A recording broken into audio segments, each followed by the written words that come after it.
All right, everybody, welcome to Iron Serpents Play Curse of Strahd, Session 3. But I was just sharing with the guys before we started recording. This is actually the sixth session of Dungeons and Dragons you guys will have played. So let's just go down the list tonight and talk a little bit about how we're feeling about that. So we have first up Rhogar, our Dragonborn Paladin, sixth session. How you feeling, man?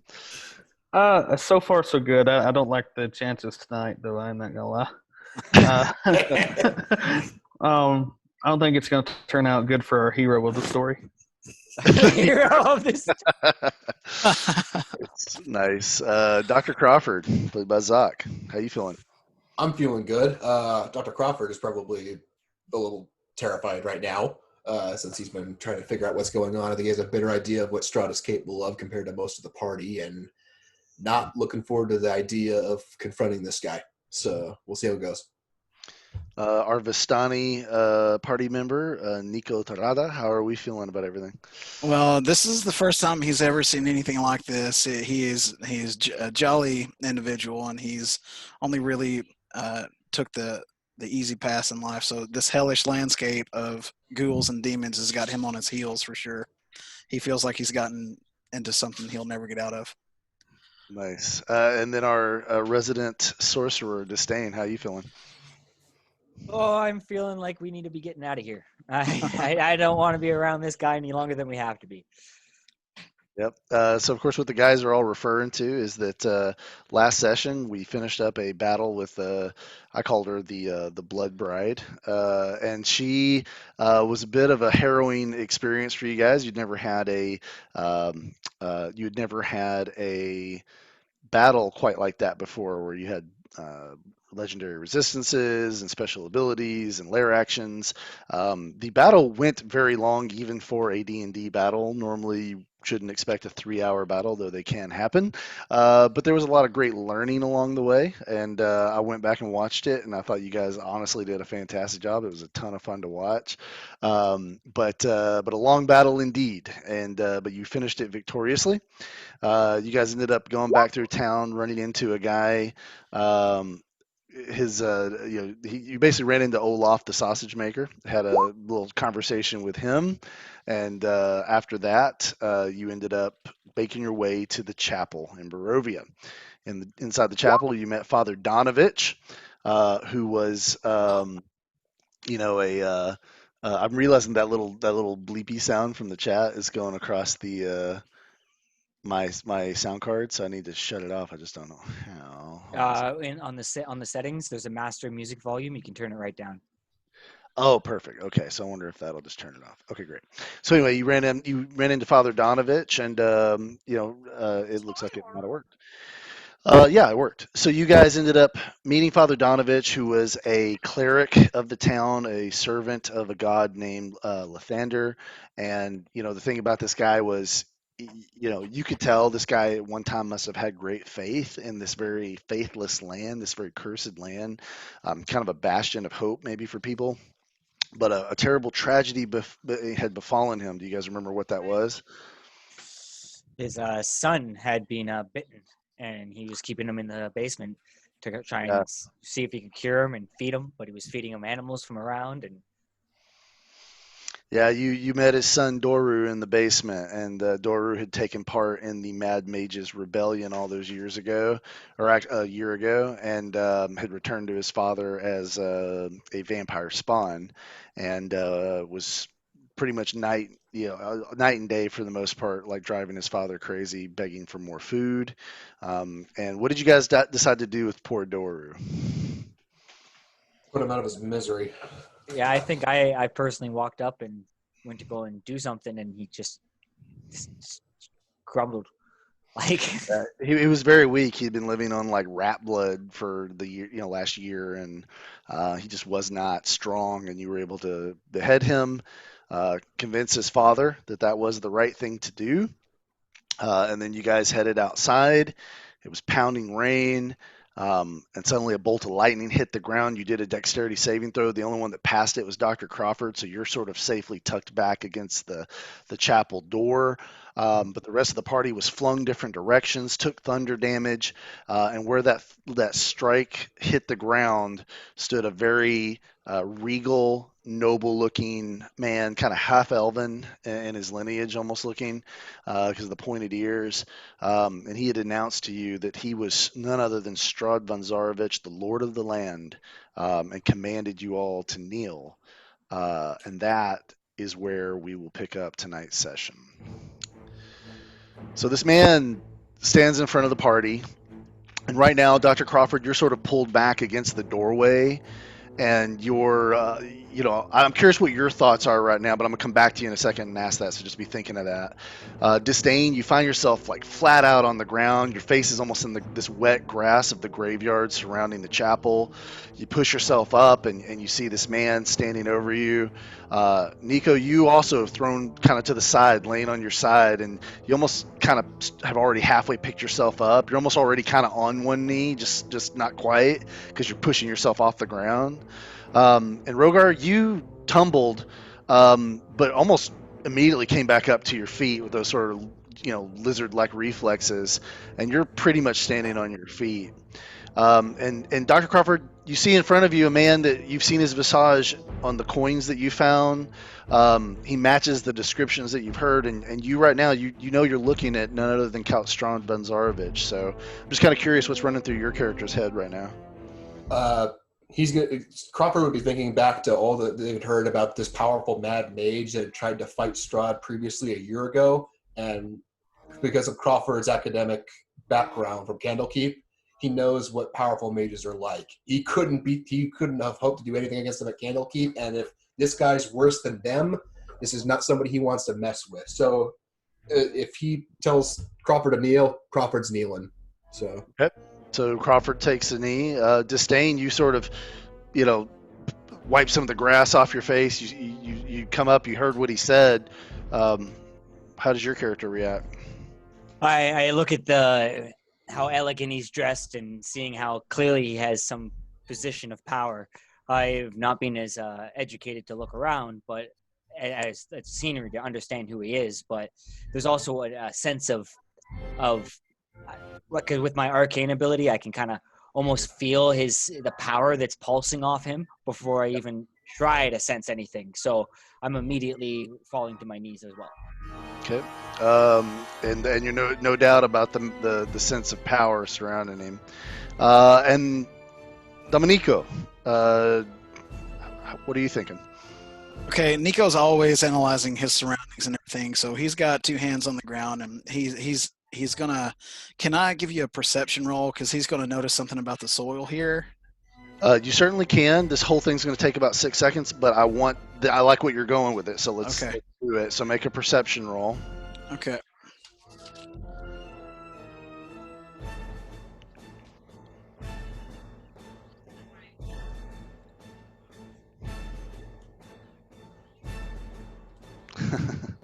That's commentary. I love it.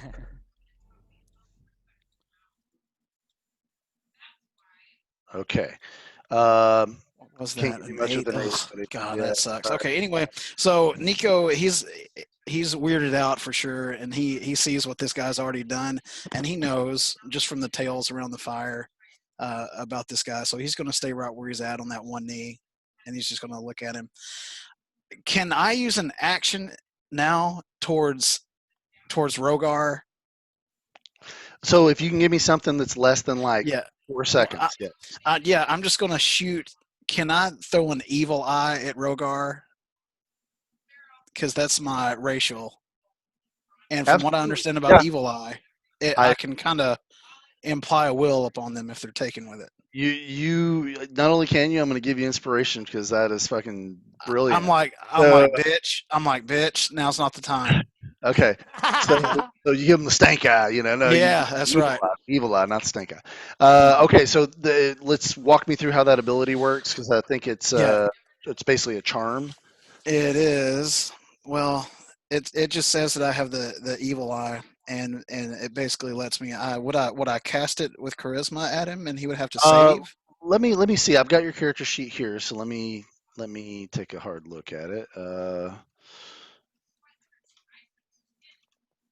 Okay, Evil Eye. You know the Friends cantrip. Once you reach 3rd level, you can cast Animal Fear. Okay, so it's basically the Friends spell. So I'll go to Player's Handbook. We'll take a look at the Friends spell, which is funny because I'm literally like 2 pages from it. This happened. Nice. Let's see. He's going to need some help. Hold on a second. I just lost my place. Okay, Friends. The Friends cantrip. You have advantage on all charisma checks directed at one creature of your choice that isn't hostile towards you. But when you're done, they do realize you use magic to influence their mood. So I'll tell you what I'm going to do for you here, buddy. You're just sort of, are you sort of like whispering under your breath, like, Yes. time, like you're going to, like, it's kind of like a get with the program or we're going to die kind of thing, right? That's right. Okay, that's to me, that's intimidation. So I'm going to give you a advantage intimidation roll. Okay. And what I'm going to need from Weezen for Rhogar, I'm going to need you to give me a charisma saving throw. Okay. You're still muted, so we didn't see that Okay. curse that you just whispered. I We said- only saw it. I said, what if I pass? What if I pass? You won't. You're going to Cast your lose. saving throw and die. Yeah. You're going to lose. Well, if I just pass, no. What I'm saying is, what if I just decide I don't want to roll and just let him do it? Normally I'd say that's cool, but I think we all know your character would probably resist. So I'm going to overrule you on that one. So let's have 2 rolls from Nico that'll determine the difficulty you have to beat. We'll take Advantage, right? rolls Yeah. with advantage and add your charisma modifier. Got it. Here it comes, coming down the pipe. 21. That's that's the 2. So you have 12 plus 5, so 17, which is very Okay. high. So 17 is what you got to beat, Rhogar. So I need a charisma saving throw of 17. So just a D20 then. Yep, D20, and then your charisma saving throws at the top of your skills. So I'm seeing on my sheet +2. Dude, he just he's dying. He beat it.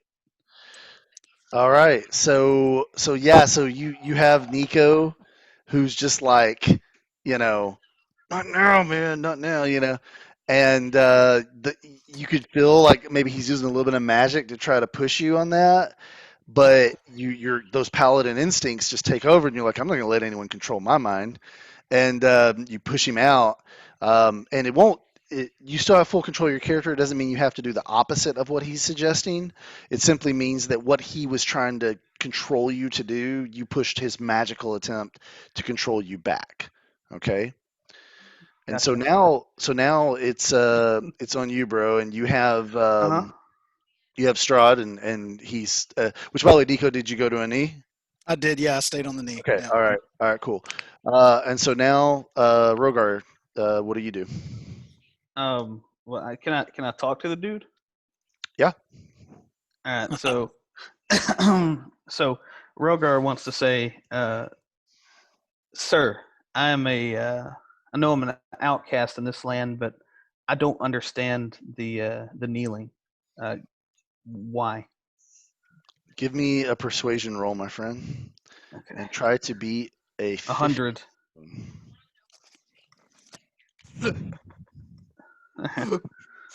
I got this. Don't worry. We're fine. 15.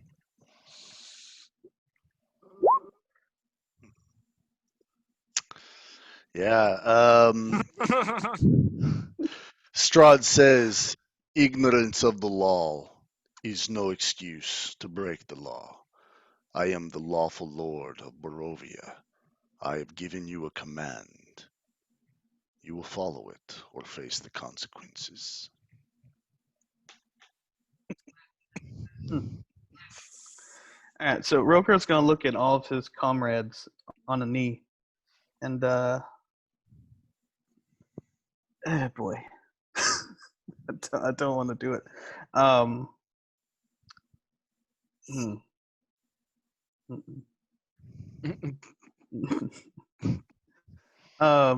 Yeah. So let me think. I want to ask something else. I'm not done with this yet. So this is going to be a 3-hour battle that we just had like last week. This is just going to be Weezen debating Yeah. with himself.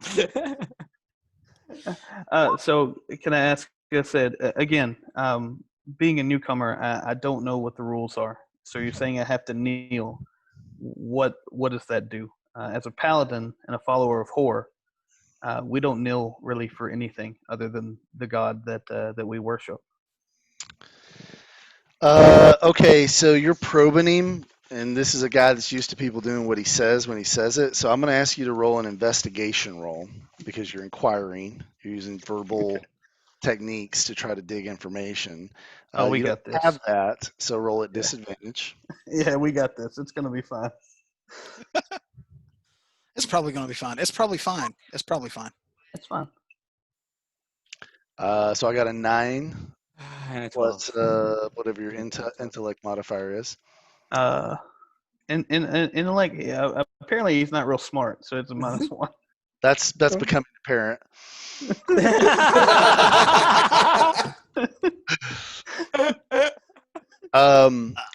So Strahd just sort of like straightens his shoulders. He says, "I have just educated you on the law. It is your choice to follow it or die." So I die now. Okay, well, that changes things. Oh boy. It's a moment of decision. Are you taking a knee or not?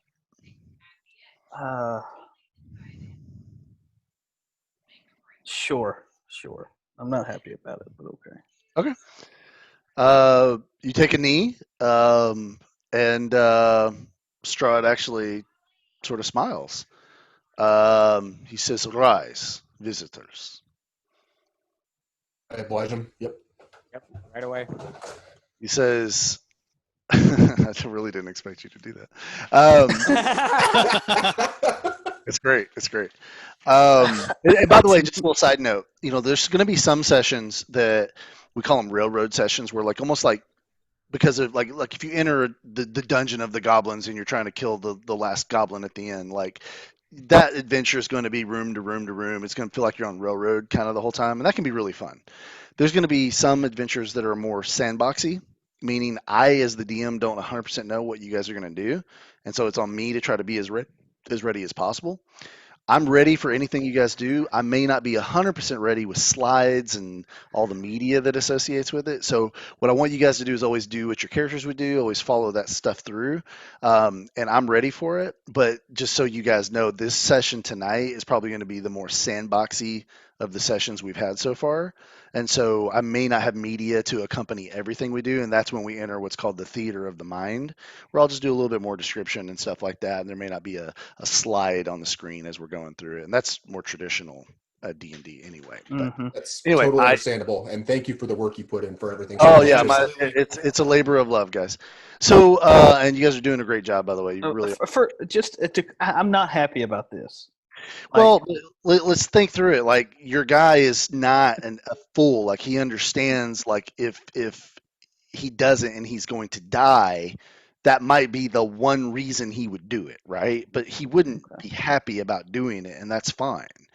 I think a mistake a lot of players make is thinking that their characters don't have a survival instinct. And we're all Americans. We love freedom. Well, except for Dal.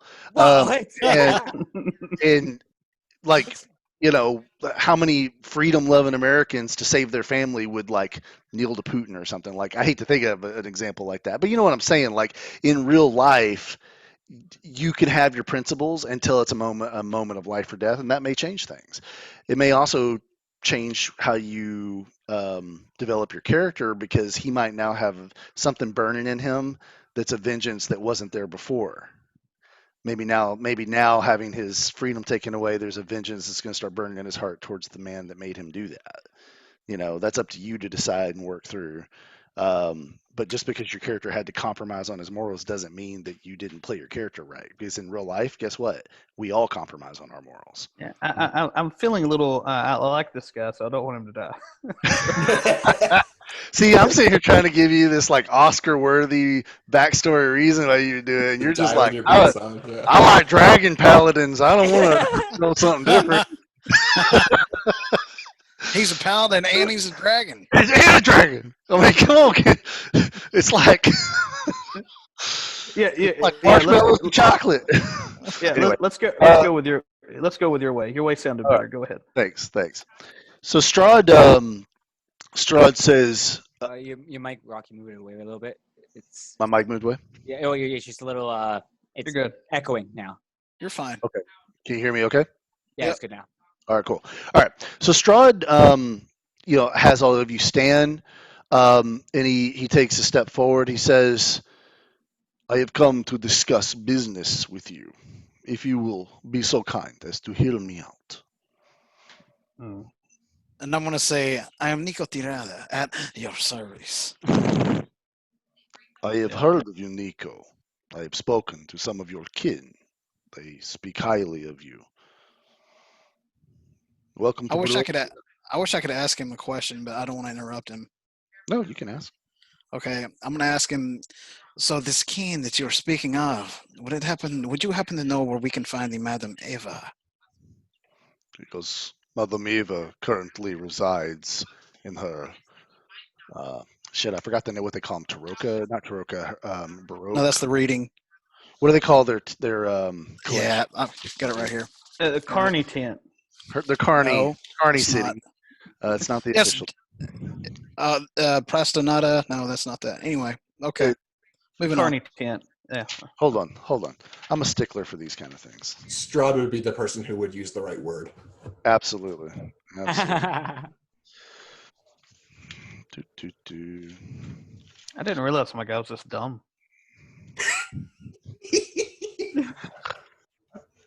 We did. We just didn't want to tell you. I never saw that -1 before. And the funny thing too is like I pride myself on having my notes all ready to go too. And Well, I completely screwed this thing up for you, Rocky. I know you're. no. I got it right here. By the way, I'm good. Okay. All right. So it's not Prasanada. Well, shit, my notes are just bad because I don't have it on my notes. But anyway, Yeah. he basically refers to the fact that her camp is right outside of. It's about a half day's journey outside of the village of Barovia, near the Sierra Falls. I'll say I asked you because I must speak with her. Continue on with your wish. What will you Most, have us do for you? he just nods. He says, "I have need." I'm hearing somebody's TV in the background, by the way. So he says, "I have need of bodyguards, and you What? seem like capable warriors."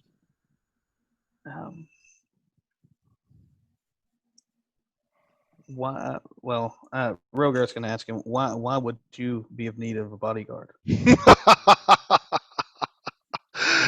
He laughs really heartily at that and then straightens up. He says, "I have no need for protection, but someone very precious to me does. And I am currently not in a position of trust with this individual. And therefore, I need someone who is to serve as her protection." Uh, Are we I, talking about the lady that we helped? Oh, what's her name? Irina. I do speak of the Lady Irina. She is under false assumptions about the creature that's attacked her, the creature that was responsible for her father's heart attack. I, as you know, am a powerful necromancer. I have unlocked the secrets of life and undeath, and I do command legions of the undead. I have unlocked the secrets of a long life as well. A vampire who is under my control rebelled against me, and he knew the importance of Lady Irina to me, and he assaulted her, and she believes it to be somehow my desire to harm her. when nothing could be further from the truth. She is the most important person in all of the land to me, and I would win her heart the way a gentleman should, slowly and with patience and in trust. But Borovia is now too dangerous a place to attempt such courtship. I require her to be taken to the city of Vallaki, where there she will be cared for, and our courtship can begin properly with a formal introduction. I will win her heart, I have no doubt, but I will do it the correct way once I know she is safe.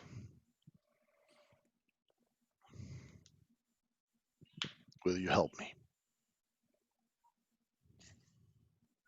Hmm. I just, as a question, why would you enlist the help of a tiefling and a dragonborn? He looks at you, he says, I am a man who sees beyond the surface. I harbor no race, any hatred. Well, thank you. Can I ask another question? Certainly can.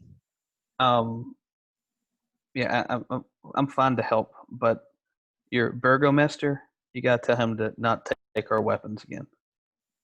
Can we agree to that? At my command, a Mall Kelhaven will do anything. I will inform him in no uncertain terms that you act with my authority in the land. What was the name of Okay. her brother Um, that we met in what's the blood Ismark. of the vine? Ismark? Yeah. Yeah.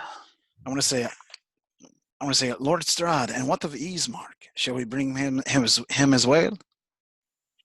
It is my belief that Ismark is a misguided influence upon his sister. He does not trust me. It thinks I have something to do with his sister's harm and his father's death.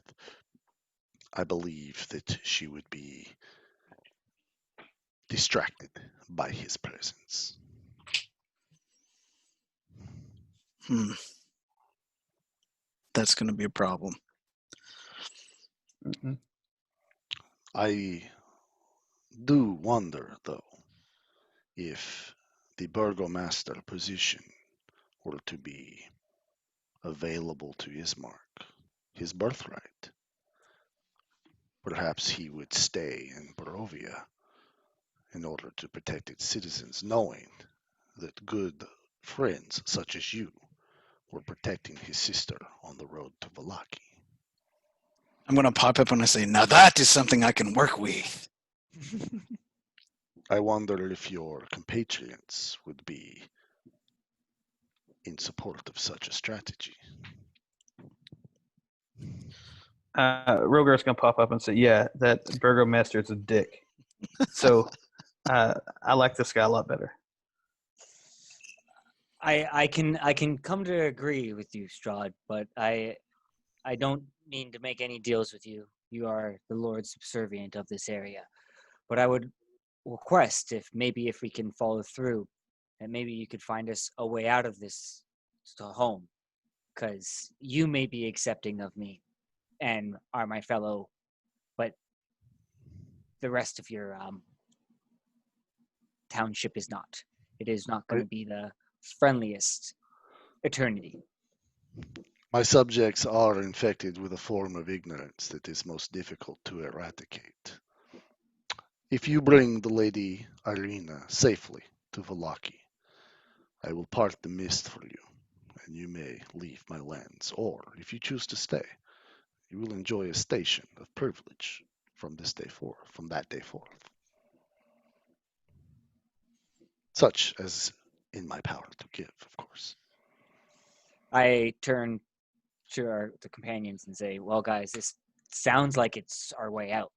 We've been routed here, and we only were here for for one mission. So, Yeah, Rhogar's going to look towards Crawford and kind of give him a knowing glance to try to decipher what's in his head.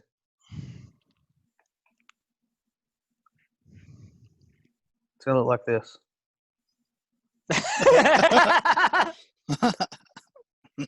Lord Strahd, what is the name of the vampire who you believe is opposing you? His name is Reinhold. Reinhold. He has been a faithful servant for many years, but I forbid him from feeding upon the people of this land, and he found a way to break my control. He was a confidant of mine, therefore he knew of my affection for Lady Arena. He pretended to be a nobleman, and he attempted to seduce her. He attempted to turn her into one of his kind. Nico's gonna speak up here and say, "This Reinhold, does he match your description? Does he look anything like you?" Strahd stares at you with like daggers in his eyes. He says, "Do you do you suggest something?" Dude, he's on to me already. This guy is so freaking slick. I say, no, I'm not.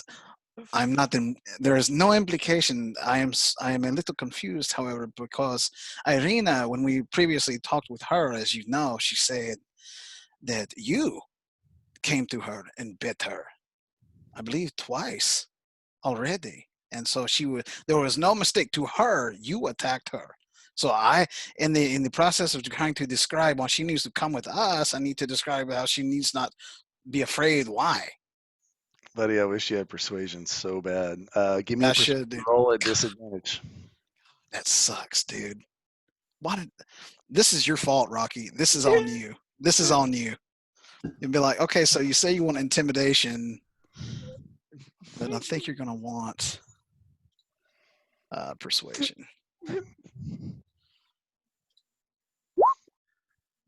Come on, big money. 2. But what's your modifier? Oh no, you rolled a 2. Yeah, Yeah, 2. yeah. Not gonna do it. He says, "You will say whatever you need to say to get her to trust you and go to Vallaki. I did not hurt her, and I would never do so.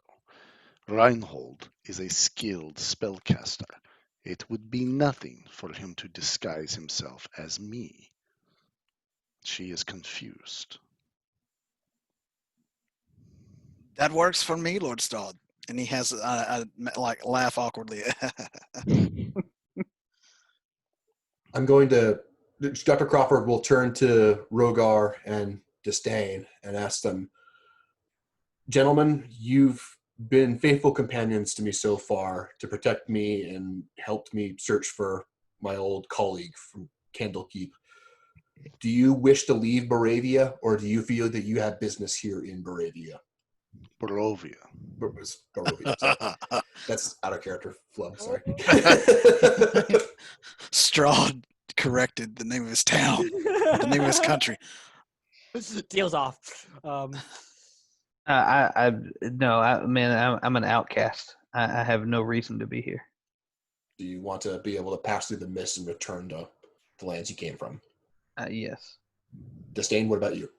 I don't need to be here any longer than it is. This place gives me the creeps. Understandable. No offense, Strahd. Yeah. Okay. Lord Strahd, if getting Irina to Vallaki will convince you to allow my companions to leave Barovia and return to their homes, then I will attempt to assist you and them in preserving Irina's life and her safety as we get her to Vallaki.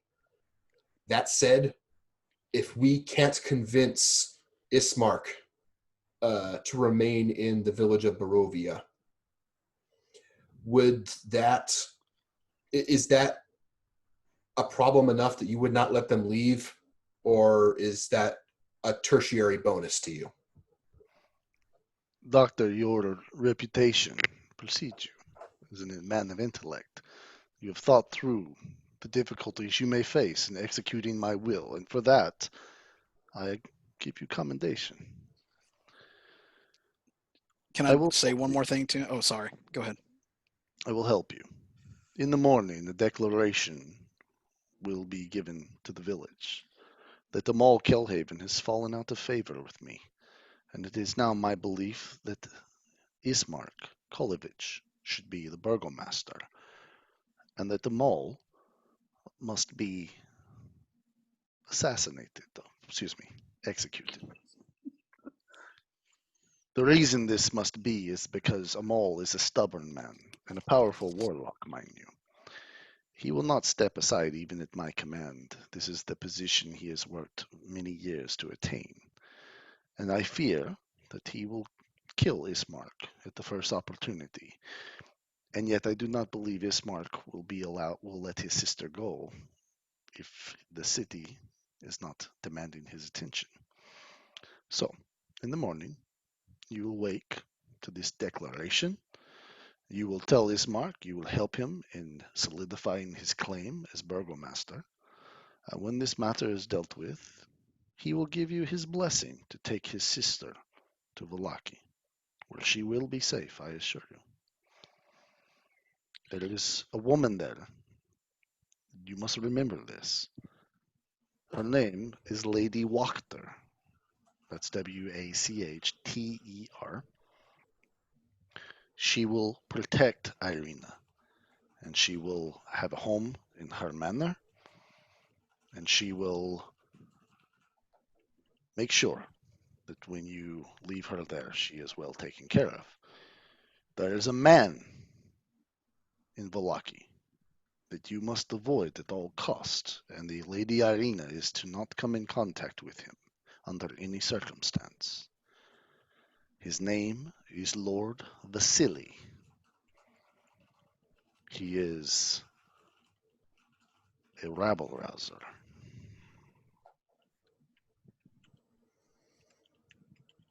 I leave you to your mission. And Strahd whistles. And when he whistles from the shadows, a black horse steps. Black horse has flaming hooves and eyes of fire. And he mounts the horse and he pats it and says, Bucephalus. He looks up at all of you. He says, It was my pleasure to make your acquaintance this night. And then he whips the horse and it just and it literally jumps in the sky and just sort of, you know, warlock flying mount style gallops off back towards the castle.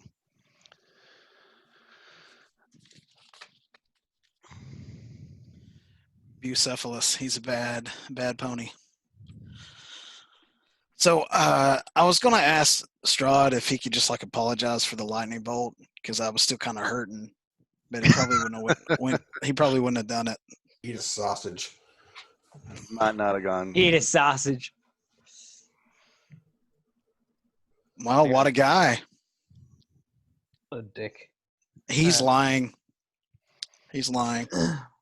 So let's He's- cause civil unrest within the thing and tell everybody so they can all fight, and then we can just save her. Yeah, we're not gonna try and do battle with a powerful warlock. And I mean, if we're in trouble, Strahd's not No. just gonna whisk in and be like, "No, these are my guys. Eat it Yeah, so and finish them off ourselves." I feel like we've created more of a problem here. So, In what way, Rhogar? Would you allow What I'm it? pissed about is we don't get to use my awesome freaking Roll20 map for whatever nonsense was about to go down. But that's fine. Let's play the game. Oh, Go down there. oh man. look, I'll fight somebody. Where are they at? Okay. Fight each other. No, I'm kidding. Okay, You so already did. I was charmed. yeah. That was Okay. awesome, by the way, Enos. Like I thought, man, if he pulls that off, that's going to be beautiful. Like Mm-hmm. this is where you as the DM don't get to decide what happens. It's kind of fun. Mm-hmm. Mm-hmm. All right. Yeah. So Next part I roll, I'm doing persuasion. we're outside of town currently, right? You're right out. Actually, you are literally right outside the chapel. So Okay. And it's late at night, right? So, if I remember correctly, she's about to get attacked again, right? it's not quite midnight. It's like early in the evening. Okay. Well, we definitely need to head back towards the house. I think, especially if she's going to get attacked again. I'm whipping a sausage out and eating it. Okay. You heal back a hit point. Oh, is it just one hit point? 3. Okay, cool. Okay. Like you're just gonna whip your sausage out in front of us like That's that? right. Like- That's right. And it even makes a snap. I'm gonna need a sausage roll. sausage. You have to Well, add +6 to that. We need to ensure it's big enough to whip, because that's not the right word otherwise. Oh, there's All right. we got little smokies. So I'm going to start walking back towards the village, and as I'm walking, I'm going to eat 3 sausages, munch on those. So that's gonna be 9. Yeah, so it gets me back to like 30 or whatever. Yeah, I think I'm gonna do the same. I got so many sausages. So did it So take many 10? sausages. Did it take 10 or 11 HP off? Is that what the thunder It, did? Yeah. it took Yeah. it took 10 off. Yeah. That sucks. Took Okay. 10 off. So you guys want to go back to Irina and Ismark's manor? Oh, Burgermaster Kelhaven, we got to report back. But Still do we haven't done that though? yet. All right. Oh, for Pete's sake. All right. Do Yeah. we- Let's go report to him. And Why would we report? Oh yeah, we gotta get the reward for whatever quest we did for him because tomorrow he's dead. So yeah, he's gonna give us some money. So let's go collect our money. I'm with Crawford. Let's Okay. do that on the way. I'm gonna pull out a couple more sausages and eat them on the way too. yeah, Alright. I'm gonna eat enough sausages to get back to full health points. All right. I'm gonna eat more sausages than Dow. I'm saving my sausages. Do we literally just turn this into a sausage eating contest? Sausage it's fest. It's a oh, sausage man. party. It's Yeah, a you- bit of a sausage party. You took my joke. Go away. Buddy. Okay. So you guys cut back through town. You go to go back to the city center. You pass the Blood on the Vine Tavern, and then there's the building that you know that Amal Kelhaven's normally in. And you go into the building, but as you're walking into the building, an older lady just sort of bumps into you as you're leaving, and she seems really distraught, and she's crying. And she goes, "Why won't they help me find her? Oh, Gertrude, what's going to happen to my beautiful girl?" And she's like literally shaking. She's sobbing so hard. And Dr. Crawford, she kind of bumped into you first. My apologies, madam. I'm not going to get distracted right now. Yep. We've already got enough problems on our plate. Mm. Yeah, and she doesn't even seem to acknowledge you. Walks past you. Does anybody else in the party want to say anything to her as she walks by? No. Mm-mm. My mouth is full of sausage. Yeah, All too right, much sausage. Yeah, so she just walks by you, sobbing about her poor Gertruda. And you guys enter the room, and in the room is Amal Kelhaven and his brother, Constable Payne. They're not in the same clothes they were the night before. They're in a little bit more. They're still very noble clothing, but it's just a different set, you know. And Amal says, "Oh yes, adventurers, welcome back."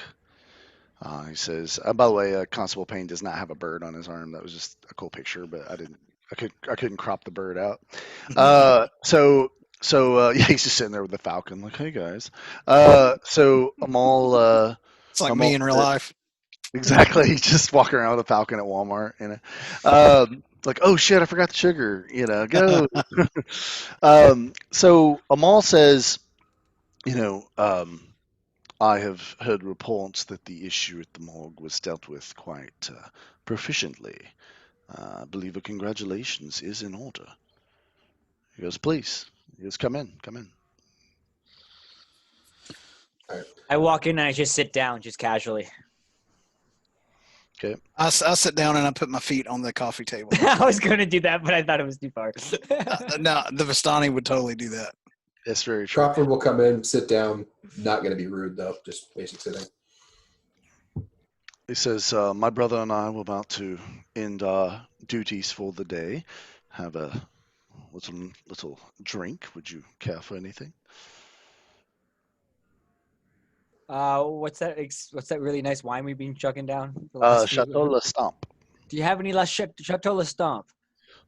That's our manor outside of town we do, but not here in the office. I have a simple brandy. And, That'll do. he pours a little bit for you.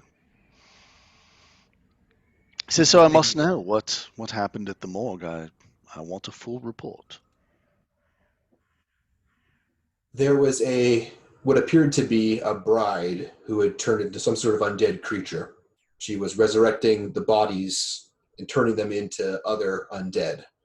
We eliminated her. We eliminated the undead. The bodies have all been burned so that none of them should come back again. He turns to Payne and says, that must be Soraya. I suspected as much. It was her wedding that night, and no one has seen her or her family since, so it makes logical sense that it was her. It's a shame, a tragedy, really. The children of this town, they have not had fortune lately. Payne says, well, you can say that again, brother. He goes, I think we've had 6 missing children in the past month, and then now she came in telling us about Gertruda. And when he says Gertruda, he has sort of this like little creeper vibe from when he says the name. He goes, that's the most beautiful girl in all of Barovia there, and she's gone missing. It's just unbelievable. Oh, creeper. Amal says, well, perhaps our friends could help us with this. They've done admirably with the mission we gave them. Would you be interested in more work in helping our fair village? We have a lot on our plate, but when I hear about children going missing and potential Nico takes his feet wrongdoings. off. Nico takes his feet off the table and almost at a start towards Disdain and says, "No, we have nothing else going on. Of course we were looking to it, but he was only trying to see the reward first from the last task that you had given us, Amal." Oh yes, of course, payment due. Payne, get them their payment. And Payne goes, oh, and like pushes himself off the couch and walks over to the desk and pulls some keys out and fumbles with something and comes out with a pouch. And Amal says, 75 go should do it. Mm. Mm. Each. Total. The city is experiencing hard times. You understand our coffers are not as full as they would normally be. It was a very efficient job. Indeed. I'm gonna. I, I'm gonna. I do wonder, though, we have not seen poor Christoph since he departed with you. Oh, she ate him. Give me a deception roll. Perfect. I have deception. Please work. Please work.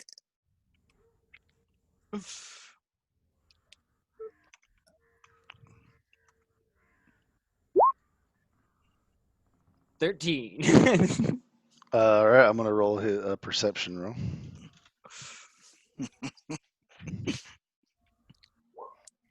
14. Damn it.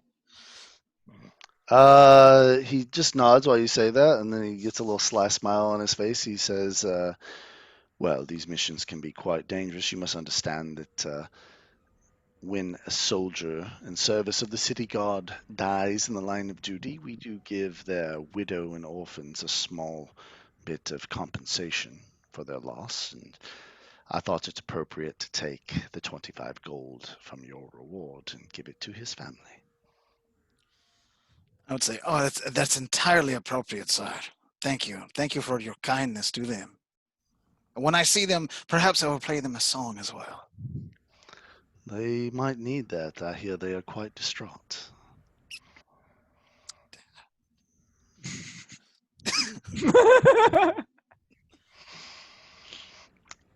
This is where if we were playing Star Wars, you would get a dark side point. But Yeah, I would. Yep. So he says, so you have your gold. Do you care to help me with this issue of the missing children? We've had taking Soraya and her wedding party out of the equation, which I think was a one-off situation. We do have several cases of missing children around the neighborhood. They all apparently wandered into the wilderness around the village and disappeared, and we have several very upset parents on our hands. Um, I'm thinking 200 gold to find what happened to these children. Okay. Okay. So, Amon, do you only want to know what happened to them, or if we are able to rescue any from their fate, would that be more gold? For every child you save, I would happily, out of my own coffers, give you an additional 25 gold. A kind man. I was just saying so, was I not? And I'm gonna slap Rhogar on the back and go, ha, ha, ha.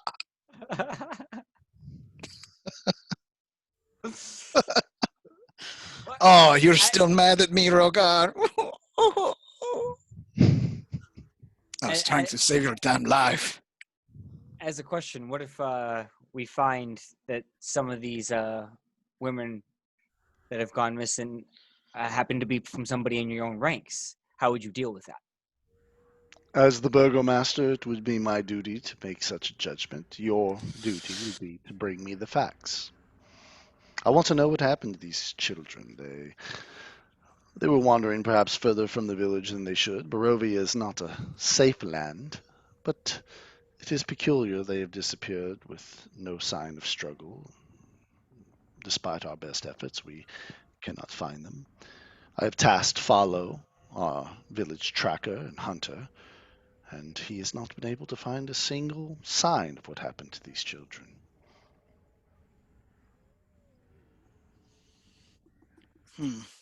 At least none that he wishes to share with me.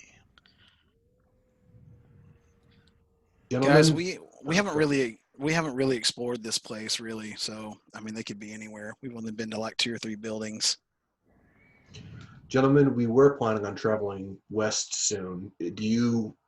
Are you wishing to delay that in order to continue investigating this? What would you prefer to do?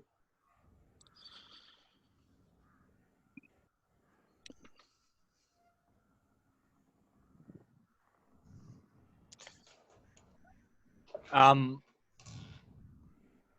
if I can speak out of character, I personally feel like we should pick this up as like an optional quest, if we're going to call it that. And then hopefully, as we're going around, maybe see something that catches our eye. We're probably going to walk into Follow again, bringing this up with Follow and stuff like that, but then continue on with the other main ideas that we're doing. Because if he ends up getting executed tomorrow, where's our reward going to be coming from? That's right, but he can't know that he's going to die tomorrow No, he because can't. So we I should mean, be taking this up absolutely, anyway. absolutely. And then in honestly, like as the character that I would be, being somebody who was like in slavery most of his life, under a not with his own kind, all that kind of stuff. Hearing that children could be taken of and being hurt is not something I'm going to just walk away from. I'm going to try to figure it out, and at least if it's within the path of where our greater cause is, because I also need to get out of this hate-filled area. So Yeah. So I say pick it up as like an optional quest, but with no real pressing need to go rush out and complete it this night. Okay, so what do you do? Burgermaster Kellhaven, we were planning on leaving the town relatively soon. That said, if we do hear any news or find any clues in our time in or around the town that is remaining, we'll be sure to either investigate or let you know so that you have more information at your disposal. Well, certainly that is fair. Well done on dealing with the issue at the morgue. I hope that you enjoy the rest of your time in our beautiful village. Will you be returning to the Blood of the Vine Tavern to get your rest?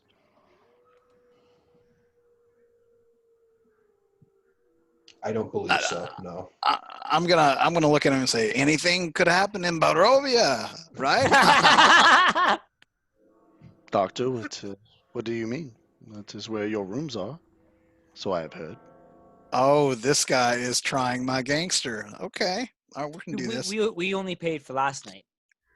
We have plans to follow Nico's village, like Lady Ava. Viscani. We're trying to find Lady Ava, and we need to do that as soon as possible. So that is where we're planning to keep on moving. Right? He asked you about her past. Give me deception, but I'm gonna give you advantage because you're building it on the truth. That's how all good lies start, guys. All yes. good.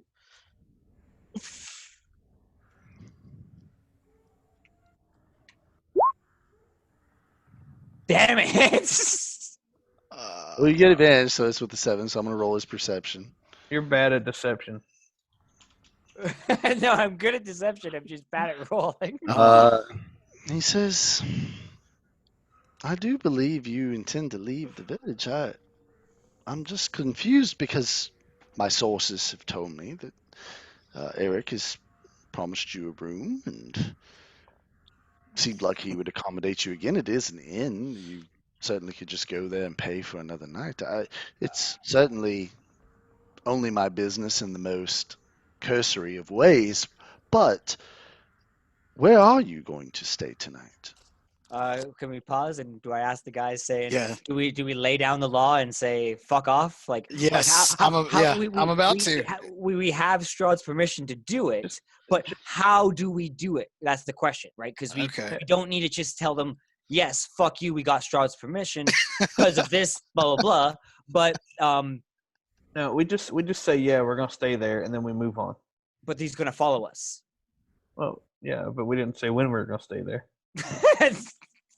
Well, I mean, he's going to follow us whether we intimidate this guy now or what. So that's something I'm thinking about. Maybe intimidating this guy right now is the best way to go about it. Yeah, I just want to leave this. I hate this dick. I just want to leave. Maybe Nico, you can do this in a sense that I can. I've got you. You ready? Yeah. Okay. Yeah, get him. I'm saying, oh, Disdain. Okay, I am so hard of hearing all the loud music, instruments, and all those braying animals. Must have made me hard of hearing. I thought you said, "Are you going to Blood on the Vine Tavern?" And I don't know the city. There could be a Blood of the Vine or Blood on the Vine. Yes, we're going back to Blood of the Vine. Yes, as you said. All right. So give me a deception roll. God, dude, no, that was golden. All right, let's see. Oh, I don't have deception. That's a disadvantage then. I should have intimidated this cracker. Yeah, I would have said something along the line of like your boss has told us what to do. And he can figure out whose boss he has. Ooh, 17. No, that's damn it. Well, disadvantage. So yeah, disadvantage. That's 9. What's your modifier? Yeah, I don't have one, man. 100. You do have charisma. So what's your charisma modifier? Oh, charisma modifier is 3 plus 3 plus 3. All right, so trying to beat a 12. His perception is going to try to beat a 12. He does not. So Amal says, "Oh, well, I was simply mistaken. It was enjoy your night, gentlemen. Tell Eric I said hello and that I'll talk to the merchant from the Wizard of Wines for him, and I'll get him more of Chateau Le Stomp. I have those connections." Bye. Before we leave, I'm actually going to ask one quick question. Burgermaster Kelhaven, you wouldn't happen to have a passing interest in history, would you? I am most interested in history. Are you at all familiar with the Durst house, or the family that used to live there? I am quite familiar with their history. They are distant cousins of the Paynes. We actually ended up in Barovia via, unfortunately, supernatural means. And when we came out of the house we'd entered looking for help and for safety, we were in the village. That house was the Durst house. We actually lost a companion in that house, unfortunately. It seemed to have been cursed by some way or another. It's the Payne says it's just a hollowed. It's just a burnt out ruin. How could he? It doesn't. What he's saying doesn't make sense, brother. And the mall says, "Quiet." He says, "Quiet." He says, I'm gonna take out the what's it called? The Miss Julie's amulet. Mhm. While we were in there, we were assaulted by a specter that was the nursemaid of the Durst family, of one Gustav Durst. I'm going to hand him the pendant and say, take a look at the engraving on it. Okay, takes it. He looks at it for a while. He says, "Doctor, it is not a common thing that I can have such a intellectual conversation with someone. Yes, what do you piece together about the story of the Durst family? What do you think happened in that house? And spare me no detail. I ask for academic curiosity as much as distant family history." I believe hang on. Oh, different channel. Okay. I believe that Gustav Durst was some sort of failed servant of Count Strahd. I believe he was luring people into that house to use them as sacrifices to Strahd. And I believe as he was unhappy with the way they were doing that, he cursed that family in some way or another. This amulet is proof of as you can see through the description, that was something he had invested in for the nursemaid, not his wife. It's proof of him being a philandering adulterer. And I was curious if you had any interest in the medallion as a historical piece or not after everything that's happened so far. You mean, am I interested in purchasing it? Correct, yes. It is indeed not only a piece of our village's history, it is a piece of my family's history, though it be distant. I will happily pay you 500 gold for such a piece. I'm going to turn to Rhogar and Disdain. Gentlemen, does 500 gold split between the two of you sound like appropriate compensation for what you went through in the Durst house? I'm fine with that, and it's probably the best value we'll be able to find. Of course. Yeah, Nico, you don't get any hush. Um, yes. Okay. If that's the case, it sounds like my companions are willing to accept that as payment. Then tomorrow night, you will come to our estate outside of the village for dinner, and we will do the transaction there. I do not have 500 gold here in my city offices, you understand.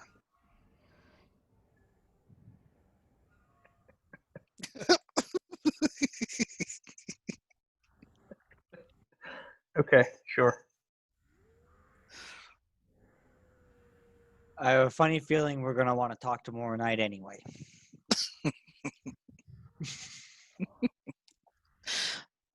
He says, "Dr. Crawford, you are the owner of the necklace." He hands it back to you. Yes, do you agree to these terms? How much money do you have with you now in the office? We were hoping to resupply soon anyway. If you wish to give me a bargain, I probably have. What would you say, brother? Well, I had a big lunch today. I have about 20 gold left on me. King's ransom, really, more than that necklace is worth, right? You can tell he's trying to swindle you, but he doesn't have the intellect to do it, you know.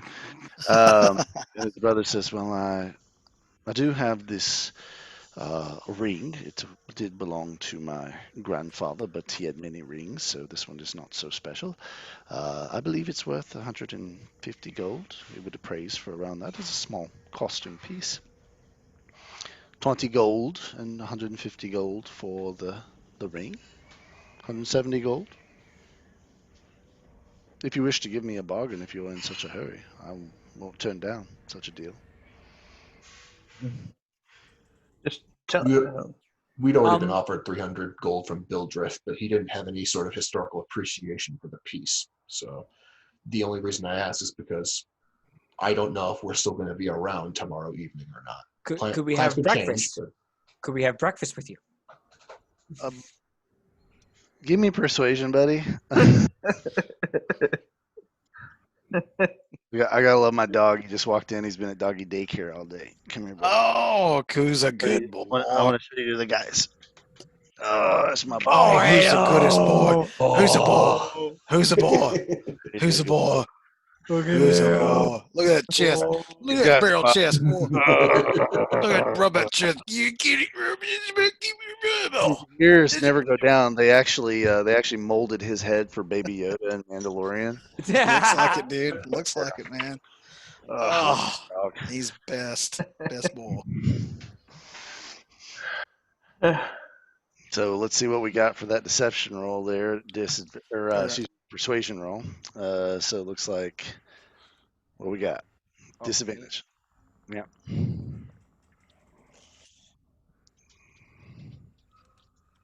He got charmed by the dog. He forgot what he was doing. Maverick has that effect on people. what's my modifier? Come on, Mav. Nothing. Okay.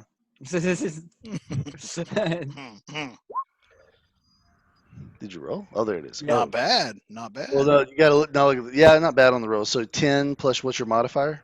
0. So Okay.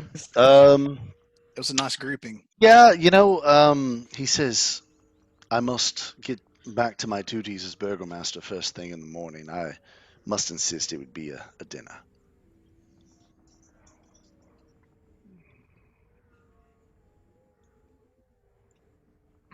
Nico's going to jump up to his feet and almost in one motion. He's going to say, well, that is good for me. Let us go. He doesn't get any money. He doesn't care. Rhogar's already opening the door.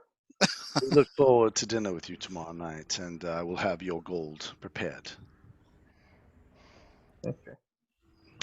As you guys, so you guys are leaving now? Mhm. Okay, so It as was, you're a walking good, Yes. it, was, it was a good try, Dr. Crawford. Man. as you're walking out the door, Amal sort of says, Dr. Crawford, Yes. could I speak to you alone for a moment? Mm. If you're willing to make it brief, yes. Brother, I don't need you here to stink up the room with your sweat. Get out of here. And he sort of motions to brother and he goes, oh, yeah, all right, brother, I'll leave. And he steps out in the hallway and closes the door behind him, and now it's just you and Amal, who's pouring himself a second drink. He says, Doctor, there's one thing about your theory that I can't get out of my mind. What's You that? said that the Durst family worshipped Count Strahd. Yeah.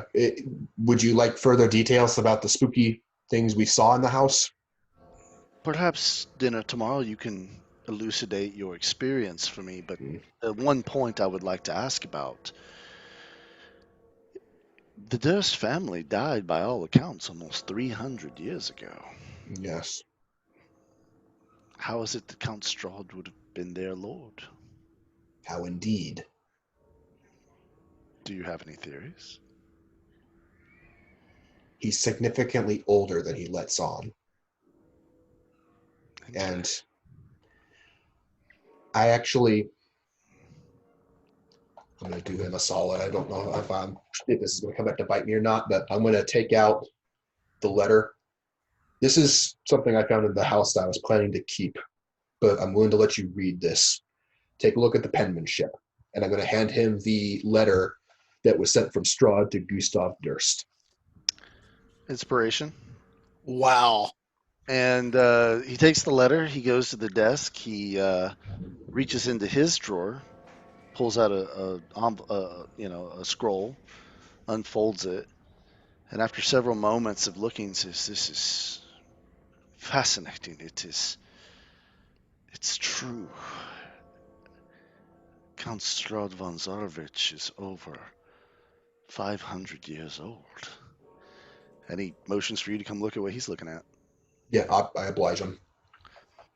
There's a brief letter written in the same exact penmanship addressed to them all, Mhm. that says that he is now ready to declare him the burgomaster in light of Coleon's death, and that he will await further instruction. But the penmanship is what's important, and it is a perfect match. Mhm. He says, "Count Strahd is more powerful than I think anyone realizes. He has mastered life and death. He is to be revered. My ancestors were right about that, though their conduct was perhaps crude and unbecoming. Count Strahd does not desire sacrifices and orgies. He desires faithfulness and loyalty. He rewards those who have these things. You've brought me a great deal of joy tonight, Doctor. Thank you." I'd like to leave you with one passing bit of counsel, I suppose, from one academic to another.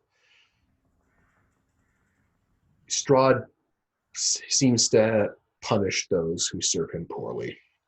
I don't make the mistake that the Dursts did. Thank you for your words of wisdom. I take them in the spirit of friendship. I will leave you with advice as well. Not all who are Strahd's servants know that they are. If you find yourself in my lord's web, remember it is the spider's home, not the flies. Indeed. Good evening, Uh, Burgomaster Kelhaven. yeah, so, great job. So you guys leave the city building, and you tell me what next. Is the crazy chick still outside Which with one? the one with the hot daughter? About Gertruda, the hot 8-year-old. No. Is it looking like it's getting dark? What time of day is it roughly? Yeah, it's like in the evening. Yeah, we're not at like night, but it's in the evening. All right. As I'm going to move out of earshot of the building, I'm going to say, gentlemen, do you want to sell this? I'm going to take the annual out and say, do you want to sell this to Bill Drift for the 300, or do you want to risk going to Burgomaster Kelhaven's estate tomorrow in the evening for 500, considering we know what we know? Rhogar is going to say, just hold on to it for now. There's clearly more to this than the little peddler is willing to give us. So let's hold on to it for now. It might come in Understood. handy later. As far as I'm concerned, this belongs to you two. So if you want to risk walking away from a guaranteed 300, then it's your call. I'm fine. All right. Well then, Uh, should we one- head back? Oh, go ahead. Yeah, Rhogar also says one can only buy so many sausages. Yes, but one could also buy better armor with enough gold. Nice. Let's take a little 5-minute bio, guys. I'm Yes. gonna refill my glass, and we'll come back in about 5 minutes.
That went better than I expected at the beginning there, Zog.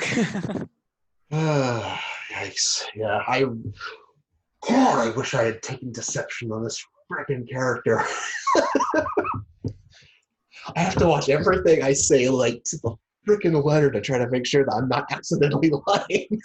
See, that's why if you notice this one, I'm trying to lie more because I Yeah, have yeah. deception. So I'm like, you know what? Like if I Why can tell the truth when a lie will suffice? exactly Dude, so like like when I hit level 2, I think Rocky gave me a chance to totally max out a skill, and I chose acrobatics, which I'm sure will come in handy later. But I mean, in the conversations, dude, I should have just pimped out persuasion, dude. But you Because like, don't you get that at level 4 as well? Like isn't like because each character has a different way of getting. I think mine's at level Yeah. 4 that you get. Okay, so if it's coming up, then hopefully I'm gonna have a lot easier time talking to people without having to intimidate them, because Yeah, intimidation is so much rougher.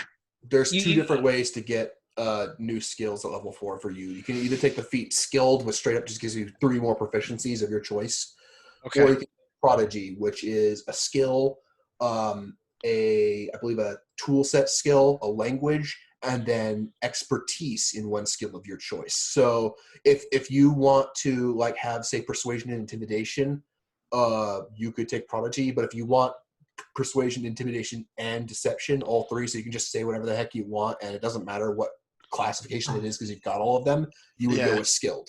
So Okay, yeah, got it. prodigy would let you focus on one though to be really good at. It's really good. Yeah, I really want to be really good at persuasion, because that's really all I got, honestly. Yeah, you're Because you're, you're a skilled linguist, sir. dude, I just dude, I've got medicine and performance and perception, survival, Well, acrobatics because I'm a ninja. But dude, guys, we've got to get to the caravan. Like, we've got to find Madame Eva, dude. From what Why? Rocky said in one of our previous sessions, I believe it's to the west. So I think we could probably hit the caravan on the way to Valaki. That Valaki, said, okay. before we leave the Barovia, or before we leave the Ismark residence, whichever, I would like to hit Bildris at least one more time, even if we're not selling the medallion. I want to pick up some stuff there. I'd like to pick up Torches, some I'm stuff out. too. I'm Yeah. out of torches. I need yeah. torches, Hey, let's rations. I would like let's to get a map. let's do a gold check. How much gold's everybody got? I got like 50, I think. I have 85. Shit, where's my gold counter? Give me a sec. Yeah, I've got 85. We might have to pull it together to buy some I've things. got- is one thing. I've got- I I think I've got- 123. I think I've got 90. All right, so we've roughly got 350. Yeah. I'd very much like to get a map of Greater Barovia, the land, not the village, Yeah, before we so go. Valaki is 2 days west. From here, I wrote all that stuff down. What else? Yeah, Vistani camp is west as well. So, Okay. yeah, I so much did not want to kneel before that turd burglar, no. but I will like. Okay, so Rocky said kneel or there'll be consequences, right? The first time, and then the next time he said kneel or die, and I was like, well, that changes things a little bit. Though this is stuff like this is, in my opinion, good because it gives your character something to be bitter about. Whether it's like guilty, you feel like you betrayed your code, or you feel like Strahd is the culprit. It's something. It builds character for your character. So Yeah, no, it's cool. I'm really digging my guy. I kind of got how he is now in my head anyway. So yeah, no, I coming into this, I was not gonna do it. I'll be straight. I was not gonna do it. you were just going to re-roll if you died. No, I called Enos today, Yeah. and I was like, I called him and said, hey, look, Yeah, he did. do you have any ability you can cast on me? And I was like, man, I can intimidate you. But while I was reading my sheet before the session, I was like, man, the evil eye might be the thing. And I think if my rolls would have went better, you rolled like fire that time, dude. Yeah, a 19, man.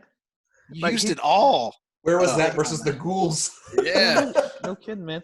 But yeah. So that's what I was gonna. I wasn't gonna do it, but then the consequences changed, and I picked up on him saying either do it or die, and I'm like, oh, okay, well that changes things a little bit. Yeah, didn't want to re-roll. All right. But here's the thing, so you say the camp and the Velaki, their objectives, but I need to know if we need to have Irina in tow or not. Yes.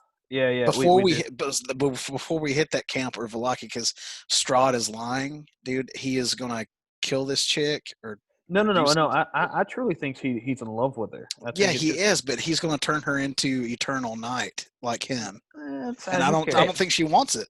Well, guys, let's also remember we have a series of events that has to happen, right? So we can go and bullshit in the sense of telling them what, like, I don't want to take her that way, but we can at least let Ismark know so that, like, let's just say Strahd's watching, we're at least somewhat following his plan. But Ismark won't only believe us once he sees the stuff in the morning and once he's executed. Then during the morning, we can go around and try to find the Baron currently, talk to him, try to make this deal with him and stuff like that, because he'll be fearful of his life and he'll be understanding of it if we're lucky enough to get there quick enough. Rocky said, but Rocky said he's going to be executed, and he said that we will probably end up having to help Ismark do it. Oh yeah, That's no, the thing. no, And Amal's a Yeah. powerful warlock. no. We're gonna have to fight this dude. That's what's gonna Yeah, happen. he's going to go. It's going to be I'm- tough. So But I'm gonna- go ahead. So we're gonna need some after we save her tonight. We're gonna need some kind of long rest because I'm smiting the shit out of this guy. He's Okay, getting okay, all the but smites. I just want to state one more thing. The last thing he said to us was, the web, like once you're caught in Strahd's web, it is the home of the spider, not the fly. If he understands that he is in the web, he understands that he is the fly, because the king would be Strahd, right? Mhm. So we have ways, like we don't have a disgenuine ally quite yet. I don't think we have to fight him, right? I see where you're I- going with this. Right? I see Like where you're it's going. like I think we can. Like I don't want to be doing what Strahd's wanting us to do in my Yeah. side of that, right? And I think we could use the Baron's survivability, place Ismark in there, take it away. Again, let's see how the story works. But I mean, you got to think Strahd. Strahd's real weapons is his web of spies and loyal servants that he has everywhere. Even in the Vistani, it's affected the Vistani. Some are extremely loyal, so we got to be mindful of that. If we go to a mall and say, "Hey, let's set up this deal where it looks like you've been executed, fake your own death, and then install Ismark because this needs to happen, and then woo, you can come back and help us kill Strahd in the end," right? A mall might just turn around and turn us into Strahd as some sort of like token. Hey, these guys were plotting against you. Give me a higher station. So, I mean, it's a really complex like issue that we're in ourselves that we find ourselves in. I agree with you that we shouldn't tell him currently, but I do feel once he's fearful of his life, like Right. Once the just- execution notice goes out. Exactly, and I'm wondering if the execution notice goes out or Strahd just kills him, because Strahd would probably just kill him too. Like Strahd's not going to raise a hand. Strahd's not going to raise a hand to him. He's going to make us do all his shit. So if that, then like, are we going to be that knife? Because we don't have to be, and I don't know. Just spitballing some, because I don't know Something tells exactly. me Rhogar's not going to turn down the chance to stick it to the guy who tried to take away his weapons. Yeah, you don't Try to take his AR-15, dude. You don't do it. You don't take my guns. Yeah.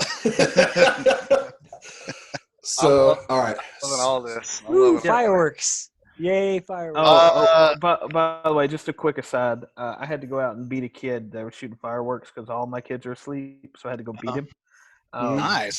So Tennessee, if I don't- baby. If I'm not raiding tomorrow, you guys know what's up. I had to go beat a kid. So Anyway, I got this. yeah, here you go. Cheers, guys. Are you drinking Pendletons too? Pendletons too? No, I changed Cheers. tonight. I went. Oh, to, I'd rather have what Dal's got, dude. No, I That's went illegal.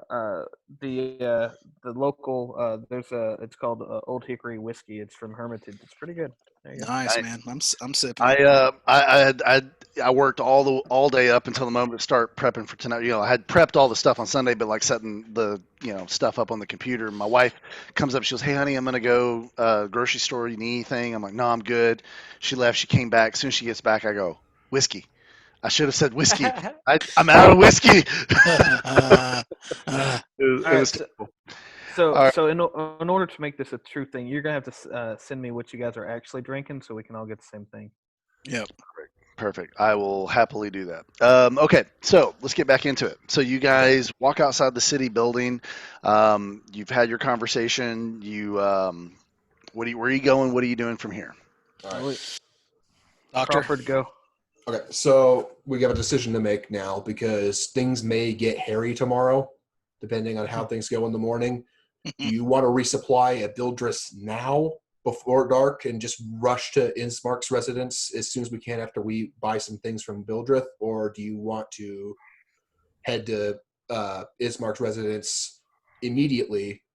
We bunker down just in case and we resupply tomorrow. What do you gentlemen think? I think tomorrow will be too late. Oh, Nico says, I am all for going to build dress for a resupply. I was just saying how much I like the guy. It rhymed. Yeah, I think we need to resupply tonight because tomorrow is going to be a different Barovia. Mm-hmm. Okay. Rocky, how's it looking like as far as daylight goes? I'm wise. The sun's probably been down about half an hour. Oh, it's Is- down. Okay. Down. Yeah, So it's probably. it's So it's early. It's early evening. So yeah, like so we- 9, 8, we've got 39. we've got 8:30. a couple of hours. How Okay. far is this? How far is Shit. the house outside the city? 15-20 minute walk. Okay, so we got let's. I'm with Crawford. Let's go check him out and see what he's Okay. got to offer. Rocky, We I'm do showing that I've need got. to make sure that scroll gets put in place at the Ismark residence before midnight at least. So we should have time, I think. Yeah, I want to kill something. Let's go. I'm showing that I've got like 90 gold. Yeah, we did a gold check, so let's go. Cool. All right, so you guys make your way across town. You see Bildreth's Mercantile. You get to it. The lights are off. Ah, shit. Oh, he's closed.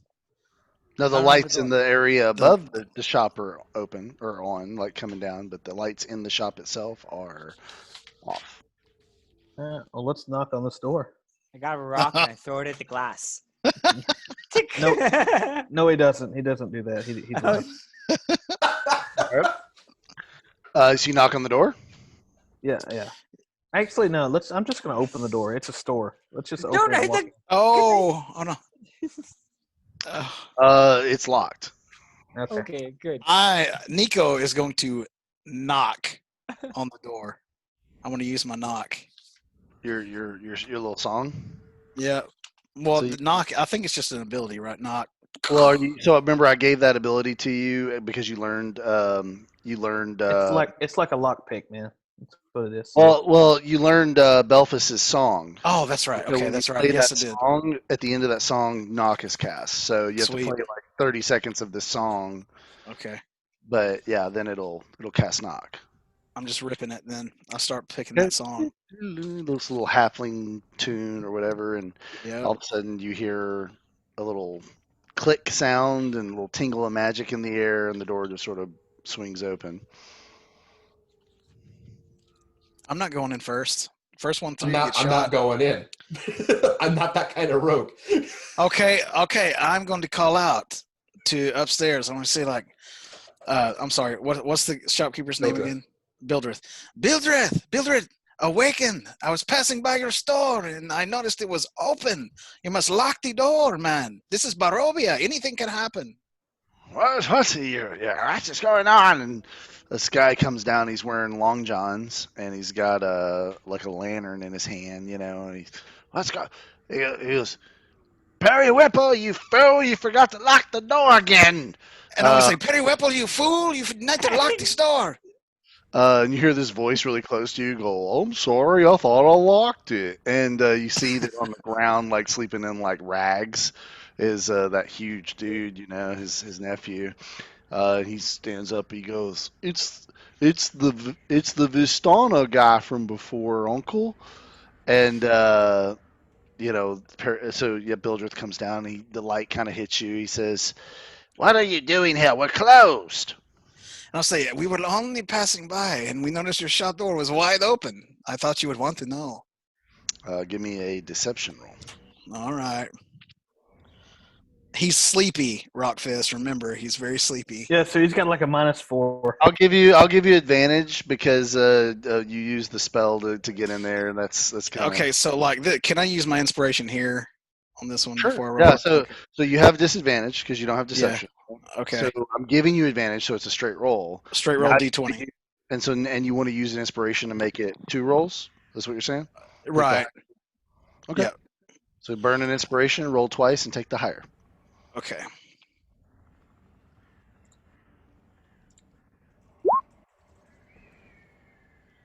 It's a 14. You got a 14. 14 plus what? It's a charisma roll. So. Oh, it's 14. Yeah, that's a 14 plus 3. Yep. So 17. 17. All right. I'm gonna roll his This- perception. This really has to work. We got to get time is of the essence. We don't have time to beat up his brute. Oh my god. No way, man. Rocky, come on, man. The dice giveth, and the dice taketh away. Take God, that back to ground.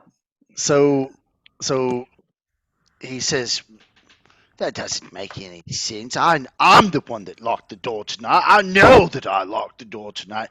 What are you about, Vistani? I know how your people are, sneaking about in the night." He just said, you people. I'm going to say, what do you mean, you people? I think he means exactly what he means by you people.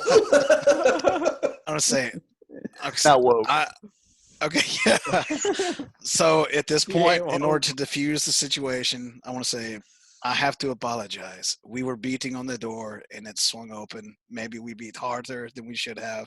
We were trying to wake you because we really need to resupply. And I would be happy to add a little tip on if you let us come in just for a little while and shop. Well, money's money. He says, "You stay right there. Don't take a step into my shop." I'll stay outside. Just Periwinkle, he goes, "Get some lights on." Boy, okay, Uncle. It's like, this dude's like almost 7 foot. He's massive. He's like stumbling around. He's like getting these lamps lit up. And so he walks up and he's got his pajamas on and his lamp in his hand. He puts a hand on his hip. He says, "Now, what are you looking for this hour?" It's not that late. It's like 8 o'clock. It's not that late. But the dude's apparently heading to bed already. Old man. I'm gonna shy away behind Rhogar and I'm gonna under my breath say, so old. Crawford will step up. We're looking for a map of Greater Barovia, the land, rations, and torches. We may end up traveling tomorrow, early, possibly. Rations and torches and maps. You adventurers are all the same. I always have a little welcome package prepared for one such as you. Sell them quite often. You'd be a little surprised. Oh, I'm sure. He says, "I charge 50 gold for a map and some torches." Does that include some rations? I'm hoping to supply us for at least a few days of journeying. I'll make sure you have a few days' rations. We have some wolf jerky and some nuts. Sounds good to me. Gentlemen, do you all... I call them Bildreth's old nuts. I ate we them all- myself. We also have a bunch of sausages between Rhogar and I, right? Nuts and sausages. What else could you want on the road, gentlemen? Oh, maybe I need to romance this guy a little bit. So, sounds like he has exactly what I was looking for. And gentlemen, did any of you want anything extra as well besides that? I say I need an extra string for my lute. I was playing the high G string and it broke. You I'm need asking a if he has it. string? I sold my last string to that little halfling girl at the end. She I just came- thought I would ask. How It's a- much are health potions? Magical concoctions here. Okay, so the doctor, you get one kit is 50 gold. Can we all get that kit? Or I just need rations since you've got the map. Yeah, It you might know, be a good actually, idea to have a backup The map. If the, the something 50 really gold bad would be happens to me, rations for it'd be rations for the party for 3 days. Okay. okay. There you go. Okay, Yeah. cool. All And, right, so and, I will and, pitch and in. it's like 10 torches. So Okay, I'll pitch in some gold and let's just get this kit and get on our way. you sure you don't want to get a second kit just because if something bad happens to me, somebody else has a map in the group that way. Well, we'll loot you. Don't worry. Well, not if something grabs him and takes him up to the I mean, top maps of are a made of highest paper. tree. It's not hard to mess with paper. All right. Well, Okay. let's ask him how much the second map is. Tell him throw in 2 maps for 50 gold. for 50, so for 50 you want 2 maps? Yeah, No, it's a piece of paper. 50 for one map, and It's a medieval they're setting. drawn by hand. It's quite laborious to create these maps. We don't have some magical machine you can put paper in and it makes a copy. That's nonsense. How much for a second map? Does anybody have cartography in the group? Well, Negative. I have an almost complete second map prepared. I can't sell you my master map, of course. Nah, if it's incomplete, never mind. We'll just take the kit, the 50 gold for the kit. All right. Okay, so it gives you the Alright. 50 gold. I'm subtracting 50 gold from my character sheet, adding map of Barovia. And you said 3 days rations for everybody in the party? Yep. Yeah. Okay. Yeah. Rhogar also has 10 torches and 10 rations too, just for everybody's knowledge. All right. And then how many torches did I get out of that kit? 10. All right. I am up to 10 torches. We have enough to not have to be entirely as afraid of the dark. All right, that's it. I'll just say thank you, Bildrith. This helps us out a lot. All right, so you walk out. You have a map of the village of Barovia. I said the land of Barovia. Land. Okay. Yeah, you did. No, you're fine. That was my Okay. mistake. I'll All right. fix it. Hold on. I will fix it. You did say that. Just give me a quick moment. God bless the internet and computers for making all this possible. Just something so where we can plot our course to Valaki, the camp with the Vistani, that kind of stuff. No, I have it. It's just a question of where. Here we go. I got a high res one. Oh yeah, baby. Hold on. Here we go. So you have this village, this map, and with this map you have. I'm trying to find how do I turn on my. I want to annotate it. Let's see. I want my laser pointer. Where's it at? Can you guys see my mouse right now? Yeah. Okay, cool. Yes. So where you guys are right now is the village of Barovia. Okay. Okay. Yeah, I see it. And this is where we are. You have the Ivlis River, which is Okay. south. Follow said his camp Precisely. was. Follow said his camp was over there. Yeah. To the east is where the borders are. To the west is Sear Pool, which you heard from Strahd. This is around where Madame Eva's camp would be. Okay. Castle Ravenloft is very close to Barovia, except for the fact it's up a mountainside. And so this is where Castle Ravenloft is. So to get to it, you'd have to go actually quite a long ways around the mountain and up the mountain to get to the castle. Even though it does physically sit very close to the city, you can't really get to it without going all the way around. If you continue to go west, you find the village of Valaki right about here, a couple days straight west. Yeah. You continue to go even further west, you reach Kresh, which is that religious community that you heard about from Father Donovich. And beyond that, there seems to be a giant mountain south called Mount Gakis, and some other little points of interest all around the countryside. But this is the country of Barovia. On Nice the map. map. And Velaki, that's location. That's near the Lake Zarovich. Yeah. Okay. Yep, right there. So then, yeah, it looks like it would be the Sarah Pool would basically be really close to on the way to Velaki. We could hit it on the way there. Probably make camp there during the evening. It'd probably be safer hanging out with your kin, Nico, than it would be just out alone in the woods. So this would be Madame Eva's camp. So you want to head to that, is what you're saying? once we have rested overnight, Embark, over yeah. residence, yeah. We're gonna wake up in the morning and see what happens. Well, I mean, we've still got to attend to Irina and her attack tonight. Correct. Yeah, we still have to head to the Ismark residence. So I got to use that scroll. Okay. So, thank you, Rocky. All right. So, how should we divvy up the rations and stuff that we bought in the kit? Should we take them now? Everybody got 3. Everybody got 3. Okay, let me write that in. If anybody wants torches, I'd be happy to give them to you. Right now, I have all 10 of them, so if anybody wants a torch, I can hand it. I'll take 2 torches. Okay, I am subtracting 2 torches from my inventory. Disdain, add 2.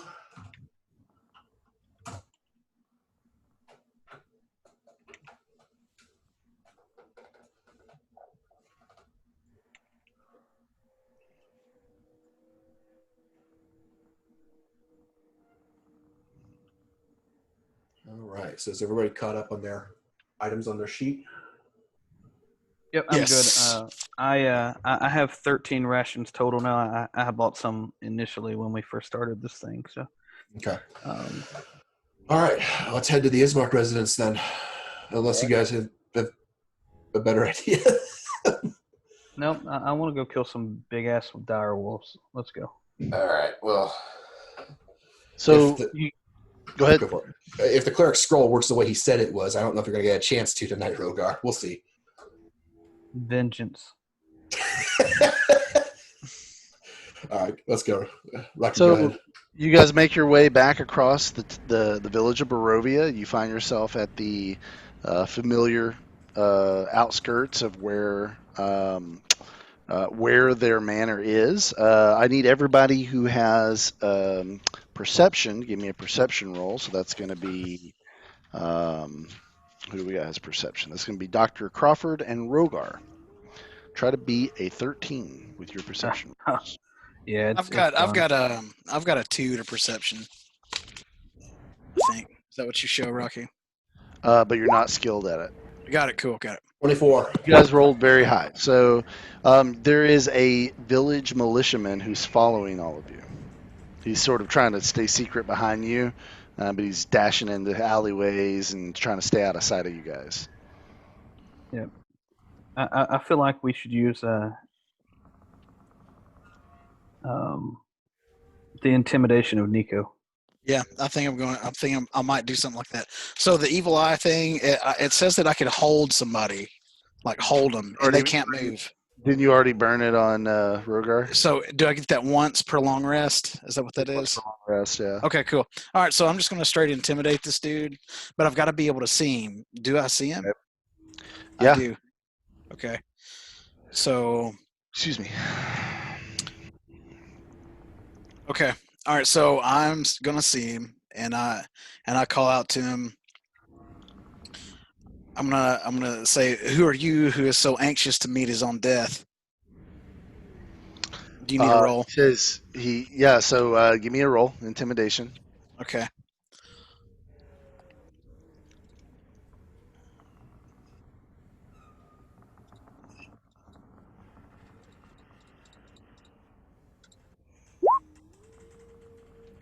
All right, we got a 20. He's like, hey, I don't want any trouble with you. I'm just doing my duty. And I'm gonna tell him duty can take many different forms in Barovia. Whose duty are you doing? I follow the orders of my burgomaster. He said that you lot should be watched wherever you go. Then I'm going to tell him that he needs to return to the burgomaster and say everything's fine and we've gone to bed at Blood of the Vine. Well, it would be a lie, and my father taught me you should never lie. Rhogar, I need some help here. Yeah, can Rhogar pop up and say, do know what happened to the last guy that followed us around? Can I intimidate this dude too? Yeah, you certainly can. Do you have intimidated as a skill? I have +2. Okay. Well, but do you have it as a skill though? You I do. don't know. You do. It'll be bubbled in if you do. So, Okay, yeah, it's bubbled in. All right, which yeah. you do. Yeah. So go ahead. Intimidating. Get him, Rhogar. Be my muscle. You know, I'll even give you advantage because you're rolling with. You're basically building off what he did. So, So roll twice. yep, Nice. let's take the higher of the two. Yeah. Same thing. twice. Same. Think twice. It's enough. He's like, I don't want any trouble with you, Mr. Dragon Man. I'm just doing what I'm supposed to do. You know, got to make a living. I'm gonna jump in and say, there's no dragon to it. He's just a man. You do not have to say dragon man. He is a man. But he's like a dragon and a man. Like, You're in enough trouble. You get your ass back to the village and you give a good report. And we are all asleep. You hear me? I will tell them you were at Blood on the Vaughn Tavern. I will. Please don't eat me, dragon person. And Can I roar at his ass? please, Roar at it. yeah, he's roaring. He's like, oh, and he like. Out of character, why do all your city guards slip into Shaggy from Scooby-Doo? Jeez, oops. Worse than I drink and my Arkansas accent comes back, and then all my I love players comment on how It's great. all my characters sound like an Arkansas whatever hybrid, you know. I love it. No, I So- think you do a great job with your accents, man. I'm loving it. Yeah, really. It makes it more enjoyable. I'm It serious. does. I just So- wish I had a dragon accent. That's all. Come up with one, man. It's D&D. It's all you. So you guys are at their manor. You've chased away your tail basically, and it's getting on in the hours here. It's a little bit past 9:30 or so. All right. I'm gonna first make sure that they're okay, and then once we know that they're here still, then I'll use the scroll. Okay. So I'll go knock on the door, I guess. Yeah. So you knock on the door, and Ismark answers the door. He says, "Oh, my friends, come in, come in." He sort of brings everyone in, and you have Irina there, and she's actually cleaned the house quite a bit, and asked you all to come in. And she says, "Can you all must have had a very long day. We heard about what happened at the morgue." She goes, "Father would be so proud of all of you. He was a good man who he wanted to protect the village, and if he had had men like you, maybe he'd still be with us right now." She just, "Please let me make you a drink." She goes, anything we have left, it's yours." I'm gonna say you can fix me any drink you like. I will not be picky. I am thirsty though. She goes over and brings out a decanter of some brown liquor and a pitcher of water. She says, "Doctor, I know that you don't really typically drink, so I have some water that I've allowed to get chilled in our attic or our basement." And she pours you a glass of water. She pours whoever wants some whatever this whiskey bourbon thing is. She pours that for you guys. Because I found it in Father's study. And Ismark just sort of like stands back against the wall, his hands against his face. He says, "Irina, you should let the men talk. You should leave." And she spins, and you see a fire in her you've never really seen before. And she goes, "Don't mistake my politeness for weakness, brother." She goes, "I can stand my own ground, and you know it."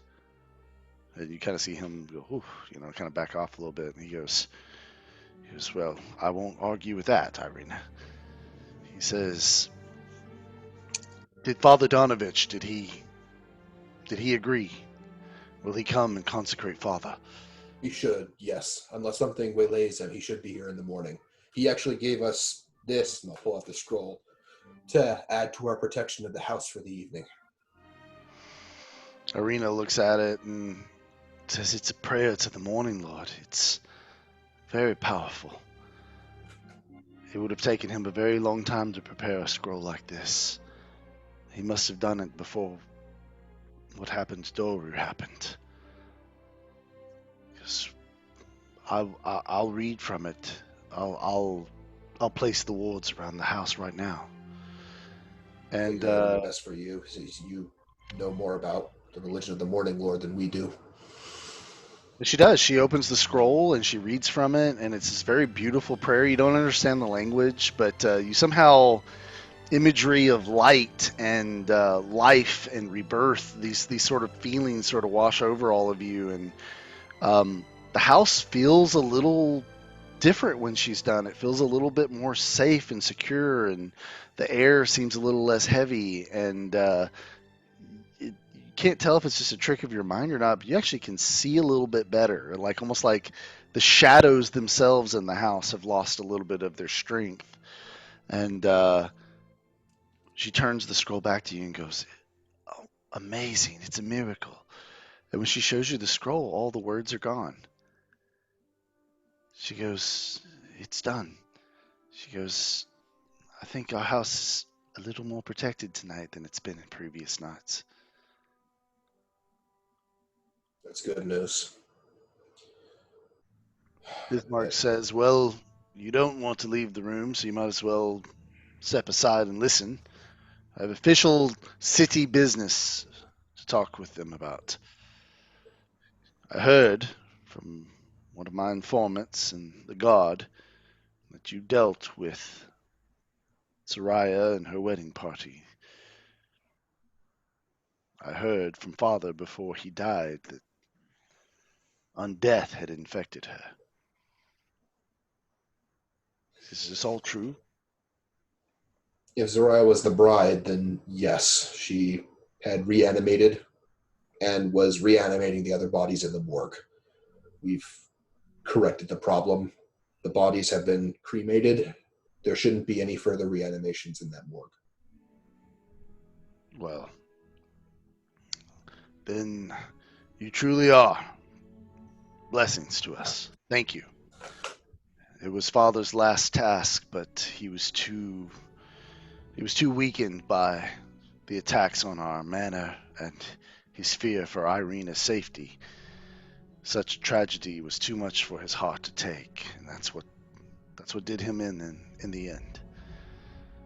It is fitting on the same day that you get Father Donovich to agree to return to his duties that you also dealt with that danger to our village.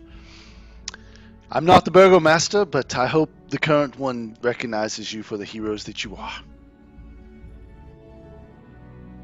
Yes, well, I don't trust Burgermaster Kelhaven enough to get, to put it loosely, chummy with him. But we'll see how things go. I'm more concerned with making sure that you two, who have been genuinely good to us since we arrived, remain so. Safe. You've done much for us. And I wouldn't trust him all either. He has long since been rumored to be a student of the dark arts. His family has a sizable estate outside the village. But the rumors follow him. He says, "We should talk about what should happen next. I assume you will not remain in the village." I turn to my companions. So out of character here, should we? I think we should hold our tongue about anything, any deal that we might be working here with Strahd. You would be a smart man, yes. Like we've really got to see what's going to happen in the morning. So for now, like I think we should probe Ismark and find out what he's thinking. Like he's obviously got something on his mind. So I'm gonna initiate, like see if I can pick out something. Although I don't have persuasion because my DM didn't tell me that. God, dude. We'll fix it ourselves as soon as we get to level 4. Okay. All right. Anyway, so yeah, I'm gonna say very threateningly, very non-persuasively, since we're all friends here, not persuading at all. I'm just gonna say, oh, what do you mean, Sir Ismar? Is there something on your mind? What should happen next? Do you have any ideas? Fair enough. Clever player. So he says, "Well, we must find a way to protect my sister, and I don't know that she's safe here. I'm afraid that she'll be in danger." And she says, "I'm not leaving you, Izzy. I'm not going anywhere. I won't run. Father didn't raise us to run." And he just looks at all of you. He goes, "Can any of you talk sense into her? She won't listen to me. She needs to leave. We have a safe house in Valaki. We just need to get her there." Mm. Mm.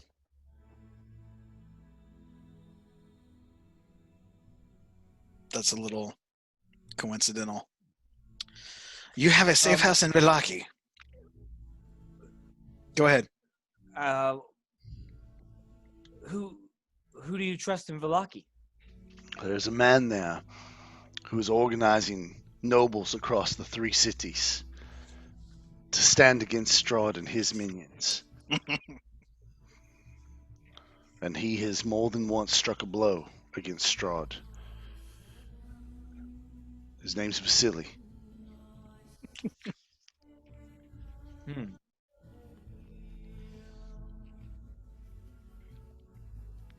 Vasily, do you know where he lives in Vilaki? His manor resides within the city limits. And he has given a free invitation to those who are of noble birth that wish to stand against Count Strahd. Father trusted him. I trust him. Well, do you not think that Strahd's tendrils could reach into Vilaki as well? Are you worried about spies? I believe his spies are everywhere. But Vasily is a paladin of Lathander. He is a bastion of light in this land.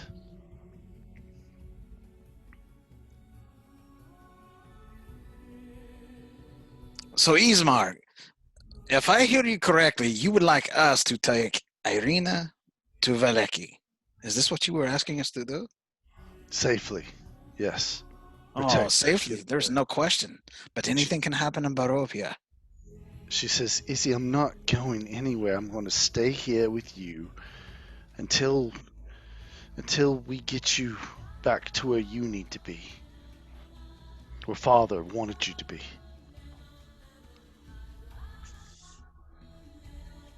Well, no one likes that current Baron anyway. I was just saying how much I did not like him. She goes, "I'm not suggesting that we kill him. We have to show the people that he's just a puppet of Strahd, and we have to show them that perhaps this idea of some lord telling us who our burgomaster is, perhaps we should all get together and just decide as a group who should lead us." And Ismark laughs. He goes, "Well, that's ridiculous. There's no such thing." Um, he says, "But I believe that if Amal was gone, I would be the most qualified candidate to run the city." Who am I kidding? Amal is not going anywhere. So, Ismark, you feel that you wish to remain in Barovia to try to safeguard it if Amal is out of the way. Father raised me to do this. It is my duty and my purpose. Let's see. Okay. And so when Strahd comes to you, and let's just say you're the new burgomaster, when Strahd comes to you and tells you to kneel and to do his bidding, you will stand alone? Well, this is his land. If Count Strahd turns his eye on us, we do pay homage to our lord, but Strahd goes whole generations without acknowledging that we are even here. Then I pray that he will go many generations after you're gone without bothering you.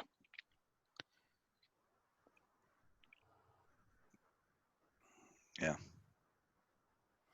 Yeah, so I ask you formally, what should we do? He goes, "If you take my sister, then she'll be safe. And she says, I'm not going anywhere until I know that you're okay. And father must be buried still. Gentlemen, Irina, it's been a very long day. This is something we should probably discuss tomorrow after we've had a good night's sleep. Let's all just get some rest and figure out what needs to be done tomorrow when we're all rested and have level heads. Except for me, I need one more glass of that brown liquid that you gave me. It is delicious, and I'm loving the feeling that it gives me. It makes me feel alive and sleepy at the same time. Yeah, she pours you some more. Okay, so you guys are going to get what's called a long rest, which I know all players love to hear from their DM. Ooh. You're also going to hear something you love to hear even more from your DM. You're going to hear that you leveled up to level, where are we at, 3 now? So we're 4. 4. level 4. So Yes! you guys Dexterity up. All right. So let's do a little level up party here. Yeah, party. Yeah, do me last. Okay, I'll do you last. Let's start with Dr. Crawford. So, Dr. Crawford, are we gonna stay?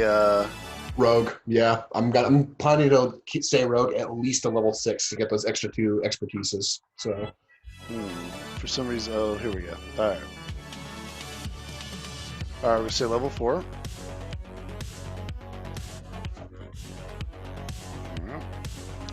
Okay, so.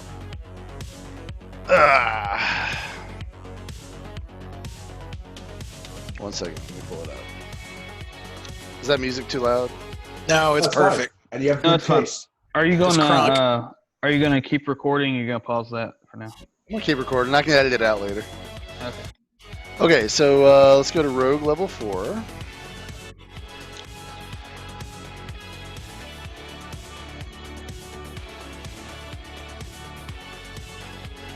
Okay, I'm a Paladin. Hold on. Okay, level 4 Rogue. You're gonna get an ability score improvement, which means you can either do an ability score improvement of +2, or you can choose a feat. Yeah. So, I'm going to go with the improvement to dexterity to keep my combat Right. progression going. So then we will change your dexterity. We're going to give you 17. You should be at 18 now. That's... You are at 18 because you had the +1 from racial. Yes. Okay. Yeah. So this is going to change you to an 18 dex. Pretty sexy. All right. And then I don't see that you get anything else, do you? I think my sneak attack dice got better. Let me double check on that. Don't think so, buddy. I think you're still at 2d6. All right, let me. You are. Page 88. But you will. Oh, you're right. Yeah, it didn't go up. So it's just the ability score improvement for me. And you get hit points. So let's do that. Yes. You want to roll or you want to take the average? Average. Okay, then you're going to take an additional 5 hit points because you have a +1 con. So you'll be at Sounds 20. good. It's 25 health. Okay. Do you need me to send you a copy of this or are you good? I just edited it on my end, so I'm good. Okay. All right. All right. Next is going to be Domenico. Let's go to Bards. Went straight to Bards. That's awesome. Okay, some good stuff happens for you, buddy. You're going to get a 3rd spell slot and 2nd level spell slots. So we'll do that in a moment. Let's see. Are you going to stay Bard or are you going to multi-class? I'm going to stay Bard. Cool. All right. So let's do that. So at level 4, you get an ability score improvement or you can choose a feat. Do you want to choose a feat or you want to do an ability score improvement?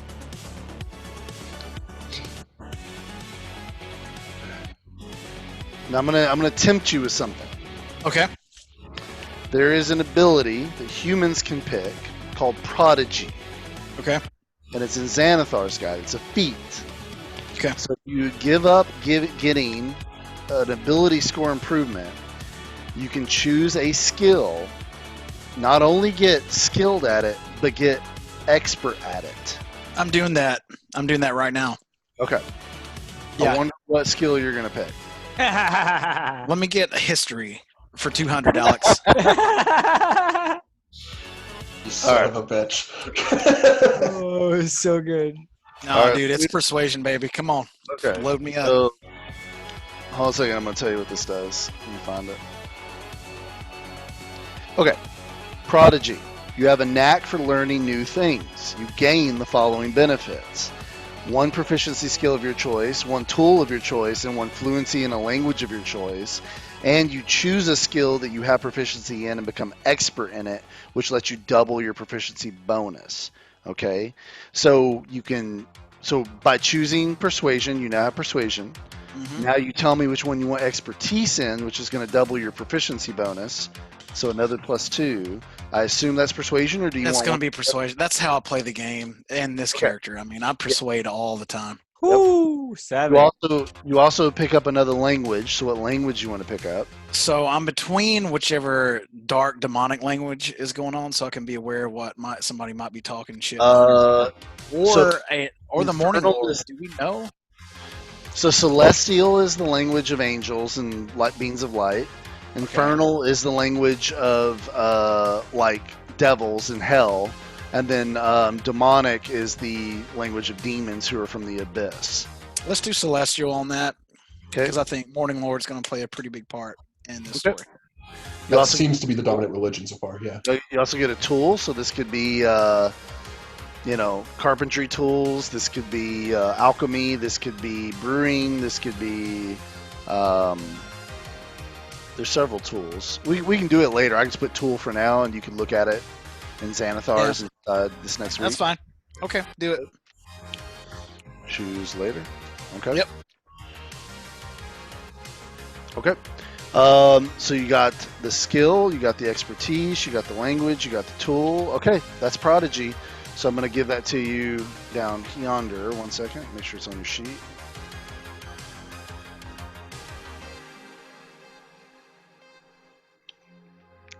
This sheet's called More Purple, More Better. It's a community-created document, and it is really powerful. I love it. More purple, more better. More purple, more better. Okay, cool. All right. So you also get your spell slot goes up, so that'll be reflected when I send this to you. Okay. And then we have your hit points. So do you want to get the average of 4, or do you want to roll? The way I've been rolling lately, I think I'll just take the 4. Okay, so with a +1 from con, you're gonna get 5 more, so you'll be at 29. Okay, cool. All right, and I'll send this to you right now, my friend. Perfect. Printing it.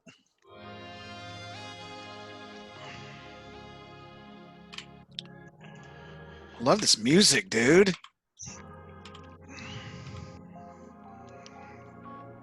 Little synth wave.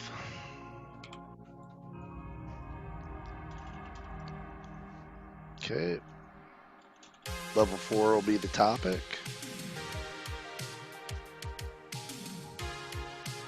It's funny, with all this stuff on my screen, I'm pushing my CPU to the limit. Love it. This is such a badass track, dude. You got to send me this track, dude. I'm going to repair windshields to this. Love it. Okay, all right, that's done. So now we have Disdain. All So, right. Disdain, we're going to stay Sorcerer. We're going to multi-class. What are we doing? I'm staying sorcerer for sure. Okay. Level 4 Um, Sorcerer on the way. Let's take a look at what that does for you. So,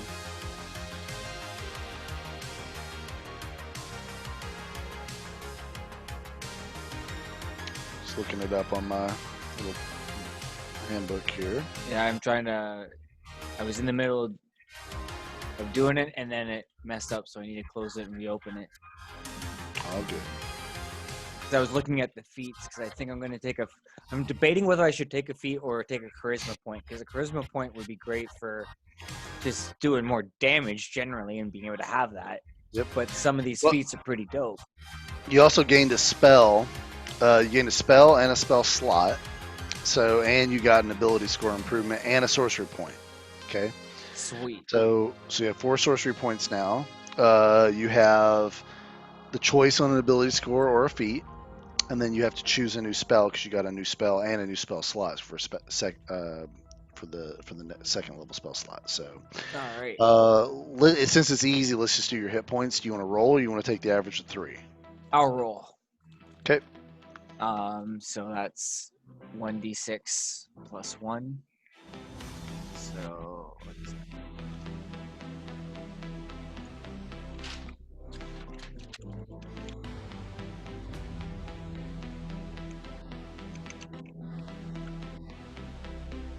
Five. Oh, sorry, Nice. 6. So yeah. That's Perfect. good. Okay, that worked out very well, my friend. All right. All right, so let's take a look at what that does. So you get 6 hit points. So you go up to 28 hit points. A little chunkier now. Okay, so do you want to do your ability score or feat next? I'll do the feet. 'Cause I was looking at them. See, this is what. Let's do this. I'll look into their feats for another time. I'll just go for the ability score now, Okay. and I'll do charisma. Smart.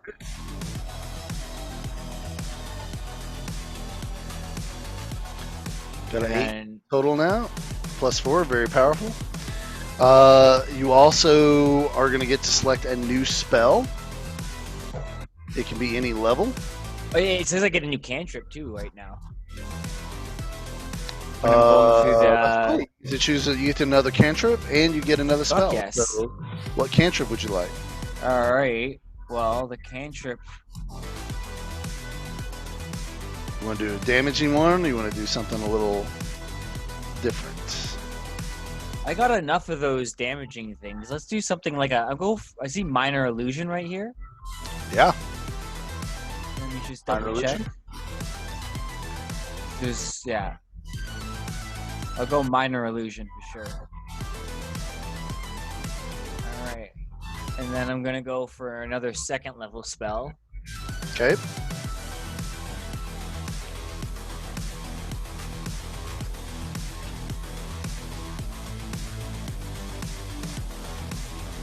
What exactly does Shadow Blade do? Look it up real fast. I think that's a. Zoc, can you help him with that? I gotta go AFK for one quick second. I'll be right Okay, back. go ahead. All right, Yeah. Dylan, what was the question? I'm sorry. Shadow Blade. Shadow Blade spells. Okay, let me look that up for you really quick. Thank you. I just can't open my player's handbook and do this JavaScript at the same time. Oh, that's cool. Don't worry. I will find it. Might take me a moment, but I'll find it. Screw. Why don't I just Google it? That'd be faster. Yeah, because then there's right above it says pyrotechnics. That sounds fucking cool. Okay.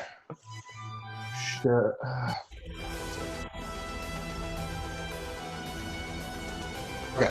Shadow Blade, D&D 5th edition, casting time, 1 bonus action. So nice. You weave together. It's concentration though, so you can only remember with concentration spells you can only have 1 active at a time. So Okay. if you have like a buff on somebody, you would have to drop that buff to use Shadow Blade. I don't know if you have any like that in your spell list or not. No, not really. I don't have any buffs yet. That would be kind of cool to have. So Okay, so the description is you weave together threads of shadow to create a sword of solidified gloom in your hand. This magic sword lasts until the spell ends, which is a minute or until you lose concentration. Yep. It counts as a simple melee weapon with which you are proficient. It deals 2d8 psychic damage on a hit and has the finesse, light, and thrown qualities. So since it's finesse, you would be using your dexterity or strength, whichever is higher for your attack and damage rolls. Okay. In addition, when you use the sword to attack a target that is in dim light or darkness, you make the attack roll with advantage. Nice. That sounds good, but with our group, I don't know how useful that would be, considering we all use torches and light wherever we go. Really. Fair. Because we have eyes that need them. That would count as Yeah. dim. That's dim light? Okay, all right. You drop the weapon or throw it. It dissipates at the end of your turn. Thereafter, while the spell persists, you can use a bonus action to cause the sword to reappear in your hand. So anytime you drop it or throw it, you can just bonus action again to get it back as long as you're still concentrating on the spell. That sounds pretty fucking badass. I think I'm gonna go with that. If Okay. you want to be a melee fighter, that would be a way to start doing it. Well, that just gives me, like, for instance, that when I got stuck in that with 3 zombies at me and I had to make that cool kind of gust that was a cool idea, but I still got 2 of them that stayed around. So like this at least bring this up, slash back because it's stronger than what I have from my dagger, right? And then at the same time, if I'm able to kill something quickly, throw it away, and then just keep flashing shit down. Like, and I don't have any concentration spells, so. All right. Well, I've got you updated. So let me save your sheet. I'll send that to you right now. Oh, I was updating it myself. So. Oh, cool. Then you're good. Yep. All right. Awesome. All right. Last and certainly not least, we have Rhogar. Rhogar, you want a multi-class? Or you want to keep leveling up Paladin? I'm going Paladin to level 5, and then we're gonna multi-class. Okay. So let's take a look at Pally. So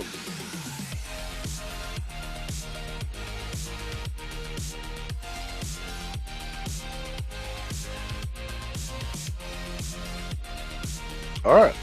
The level 4 Paladin, you're getting an ability score improvement, and you get a 3rd spell slot. You also get, I guess that's it. Yeah. Yeah, it's pretty boring. Level 4. Pretty boring. But still, ability scores and feats are some of the biggest things that'll change your character. So what are we doing? Ability score or feat?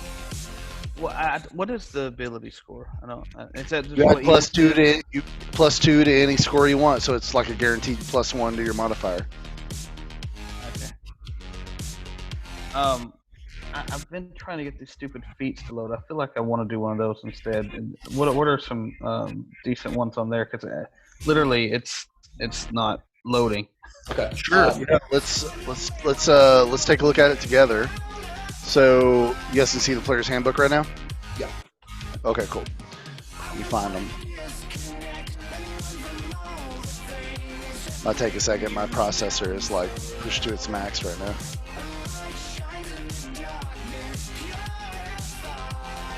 All right. What page are they on, Zoc? Do you see? In the book, 165 is the first one that has feats. I'm not sure if that's the same page in the PDF. Like for mine, It probably is. It's in the same ballpark. Oh, here we go. All right. That's the end of the section.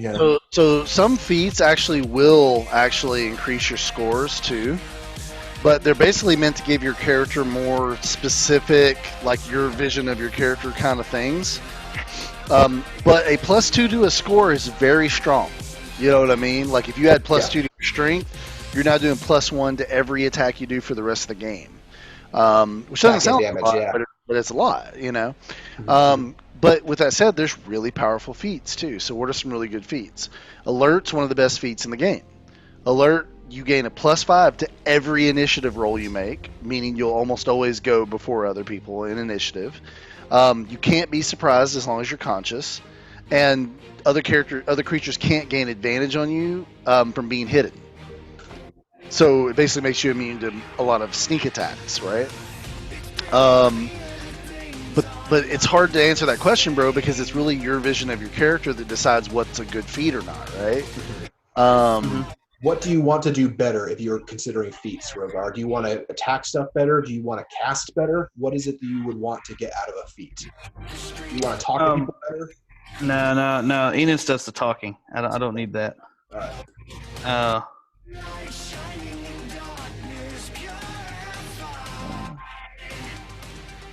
I finally got it to pull up, so I'm reading real quick. Good.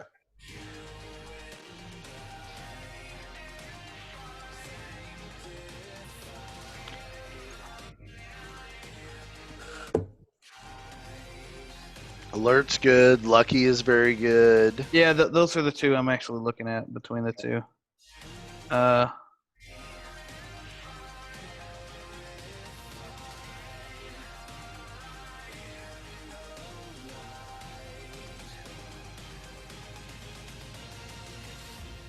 Going to 18 strength is pretty powerful too. So what does that give me? I don't understand what that gives me. so 18 strength. it'll be +4 strength, which means +1 on top of all the damage you're doing with all your melee attacks. So instead of 1d6 +5 when you hit something with your mace, you'll do 1d6 +6. It also makes your hit better, so it makes it easier for you to hit things. Basically, Okay. upgrading your strength, since that's what your score is for attacking stuff, is a pure offensive capability increase Yeah, for you. it makes you hit things more often, and when you do, you hit them for more damage. You also would have a better athletics score, I believe. Mhm. I don't think there are any other skills that use strength at the top of my head. Maybe I'm mistaken on that, Nope, but you're right. It's just athletics, but yeah. All So right. it basically, yeah. Okay, I got you. Lucky. Explain that real quick, and then I think I got my decision made. But okay. I have 3 luck points. Mhm. Whenever I make a attack roll, ability check, or a saving throw, I can spend a luck point to roll another. Basically, rolling with advantage is what it is, right? Kinda. So basically, whenever you roll a d20 roll you don't like, you can spend one of your 3 luck points to re-roll it. Okay. And if I like the roll, I can keep it. If I don't like, Yep. I Basically, can. it's like advantage on tap. Makes it very powerful. But you only get 3 per long rest. All right. Okay. All right. As somebody, I'm still a noob at this. Would I think alert or the strength are my 2 choices right now. I don't know which one I want to do though. I'll be honest. So do you want advice or do you? Yeah. No, I'm fine Okay. for it. I So think either or is gonna.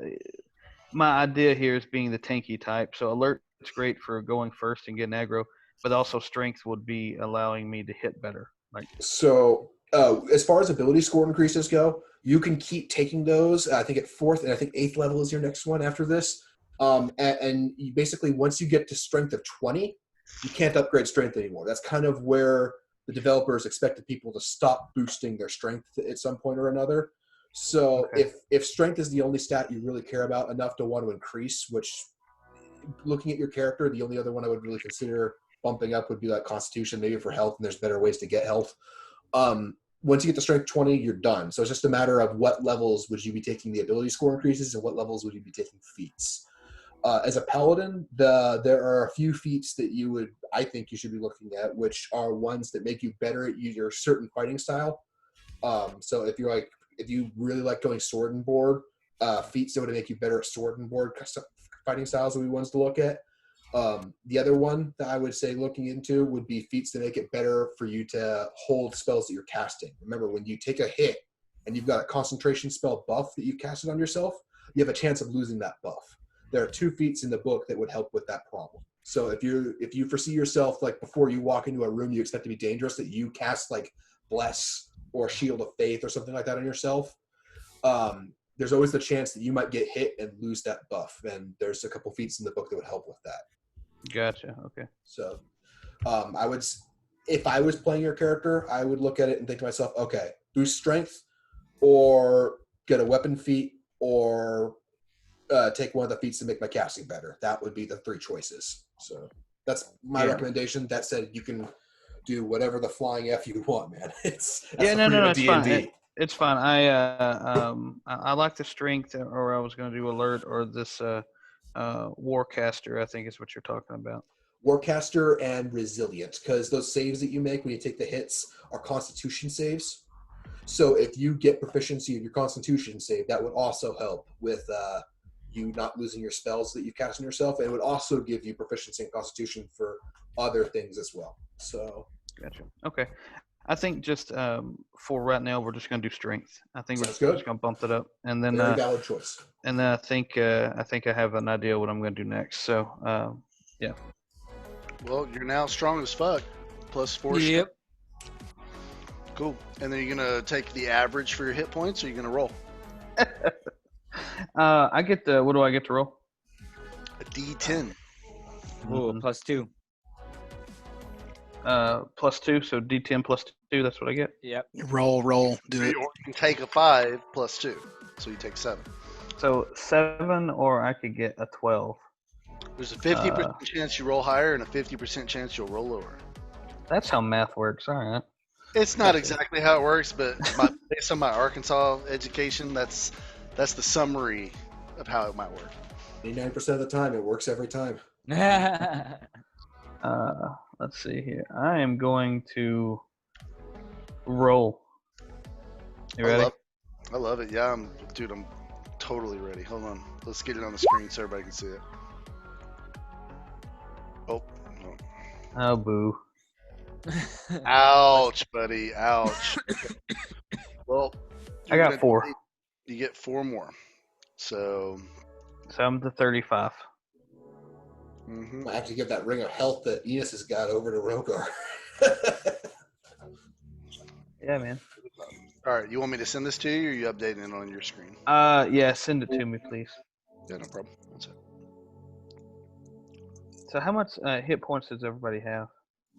I'm at 25. All right. 28. I've got 29.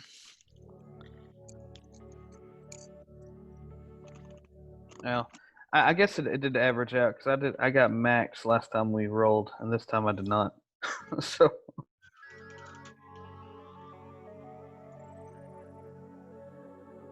Cool. Alrighty, buddy. Sending it your way in 3, 2, 1. all right, good. Okay. All right, guys. We have leveled up, and we're ready to continue on with our adventure just a little further tonight.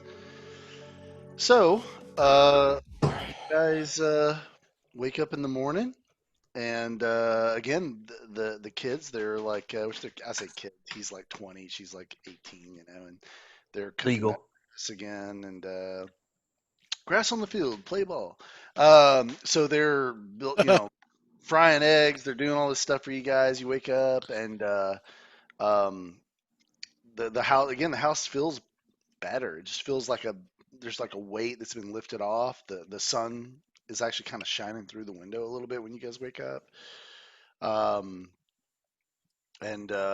you find yourself sitting around the table, breakfast and a little bit of juice and some coffee. And the question kind of among yourselves as a party is like, what do you do? Like, what's the plan today? And I'm going to open it up just for conversation for you guys as a party to talk about. So, are Arena and Ismark up yet? Yeah, they're making you breakfast and stuff. They're like, Okay. they're in the kitchen making breakfast. They're doing dishes, but it's just you guys in the dining room sitting around the So table. we can talk quietly. Talk freely. Quietly. Yeah, Okay. or you can talk. No one's going to hear you right now. Okay. Hey, Gentlemen? I'm gonna say, so.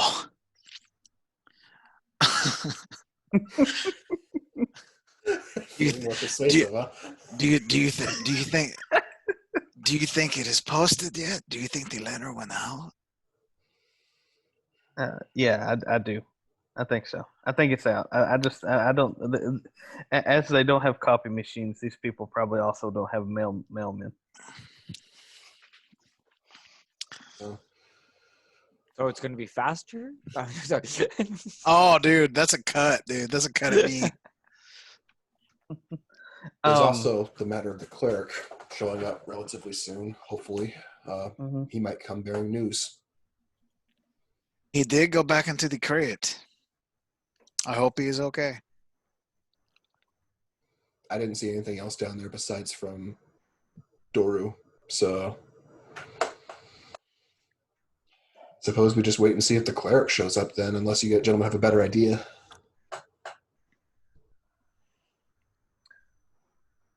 He said he'd be here this morning. Mm-hmm.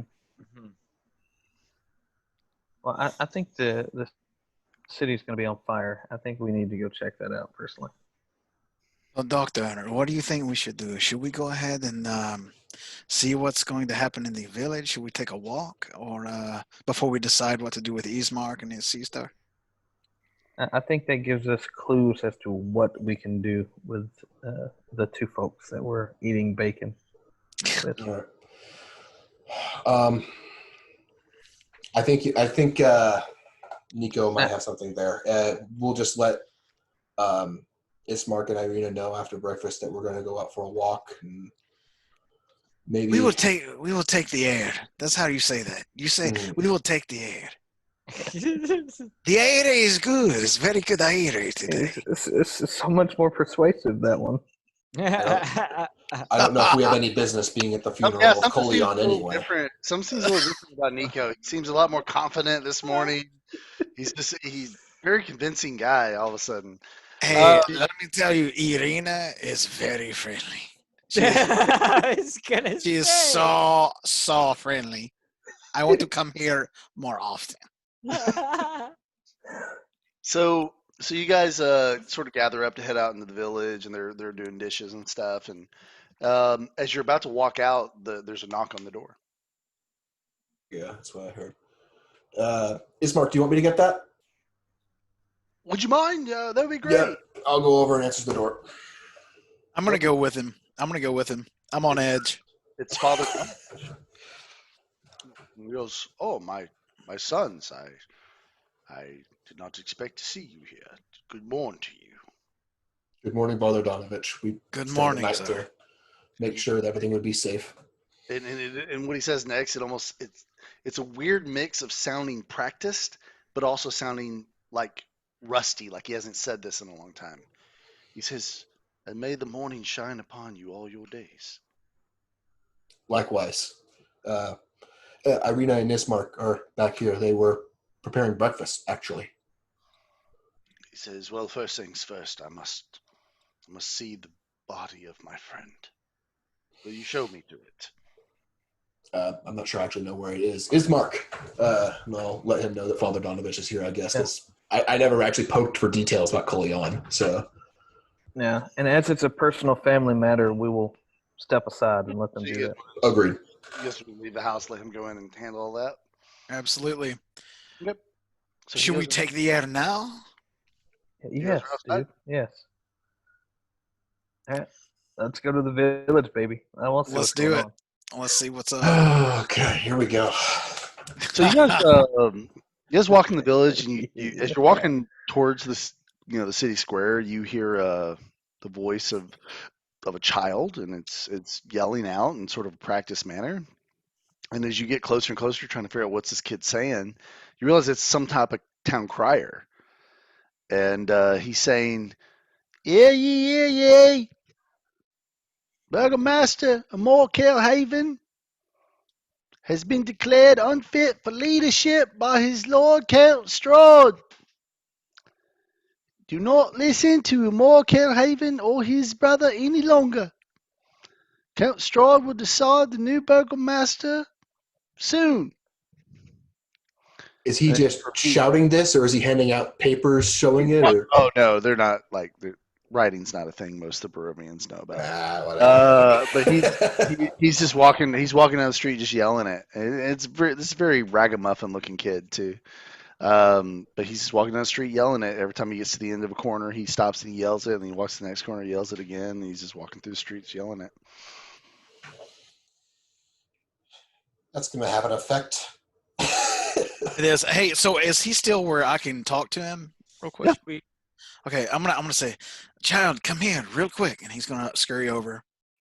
What do you want, mister? I'm gonna say, who gave you the authority to say these things? They're Wait, hey, take a step back. I know how you Vistani are. My daddy told me before he died in that bar fight. Listen, you little urchin.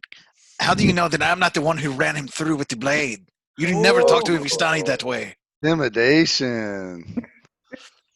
This use of persuasion immediately starts to intimidate again.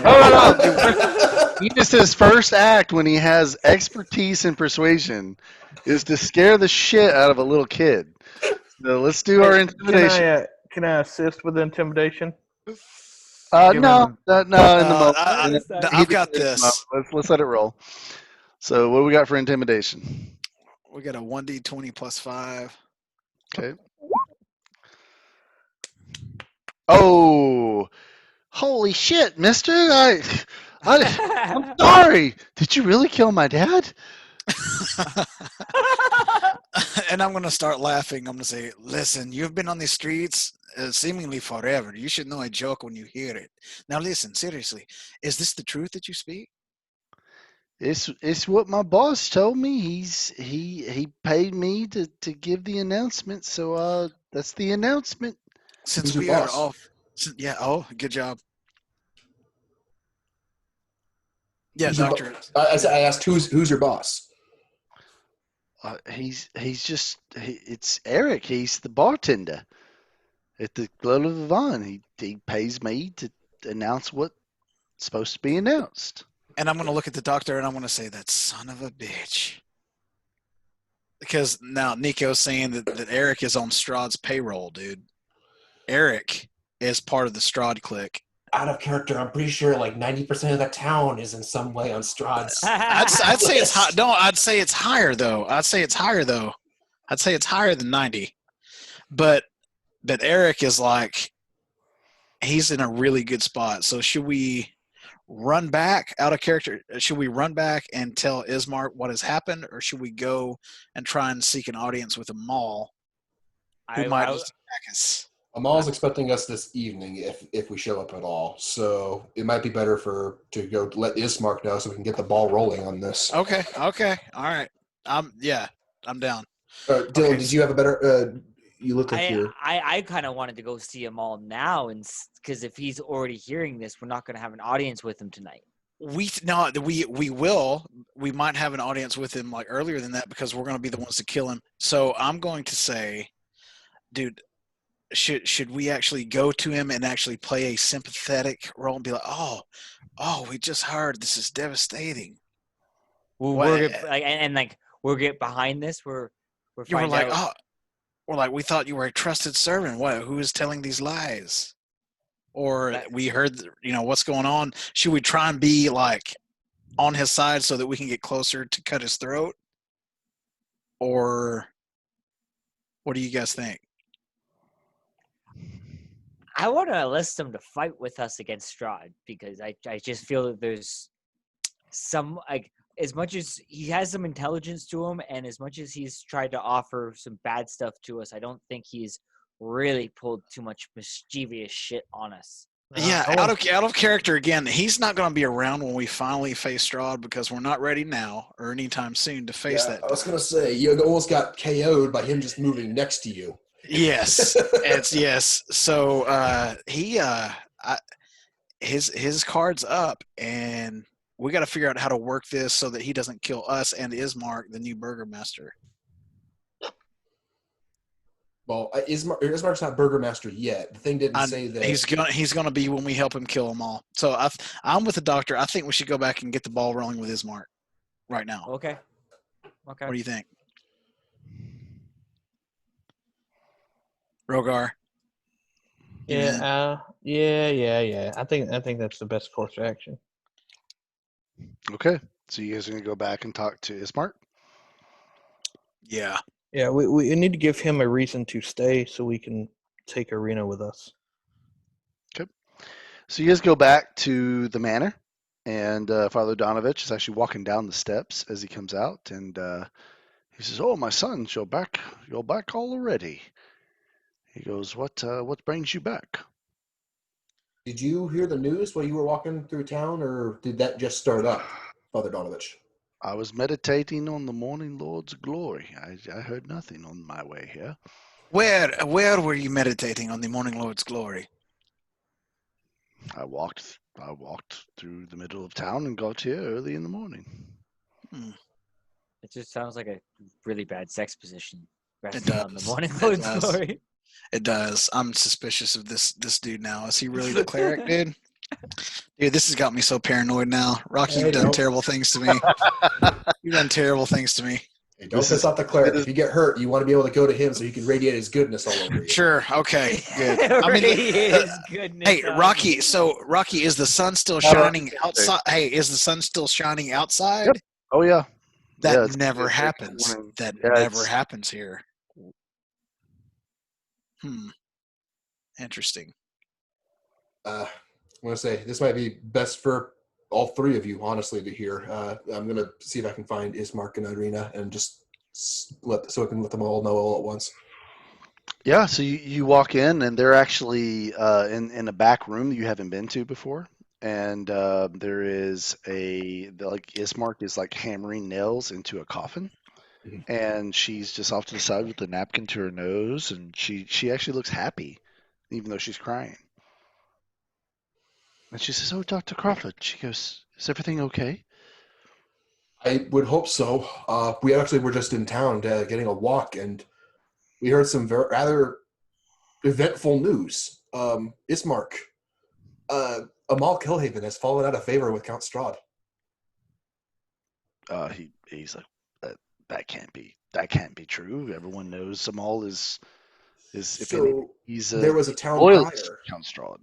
There was a town crier, and he hadn't been lynched yet. So whatever authority Amal Kilhaven had to silence dissenters does not seem to be getting applied here. He says, "Rena," she goes, "No, say nothing else, brother. Go with them. Find out if it's true. If it's true, then you know what this means." He says, "I'll be back soon." He hands the hammer to her, and she goes over to the coffin and starts hammering into it. And he's like, "Take me to the crowd. Let me hear it for myself." Let's go. Let's take him. Yep. All right. She just go back into town and Is find the Father crier. Donovich? Is Father Donovich still there around on the property? No, actually, so he actually walked on after you guys went inside. What a moron, dude! Like, But no. You see him when you get on the streets. I mean, if you can run out and chase him okay, down, all right, cool. Yeah, dude, I'm gonna run him down because I need him to stay back with Irina if we're taking Ismark. he says, "Well, the scroll I gave you should protect her from many great harms. You really, I was hoping to go bury my boy today." Father Donovich, I understand things are strange for you, but it is extremely strange for us. So many pieces are coming together in such a quick order you would not believe, including that the other night that you saw. Um, now, can you please just go back? It will only delay you by a few minutes, please.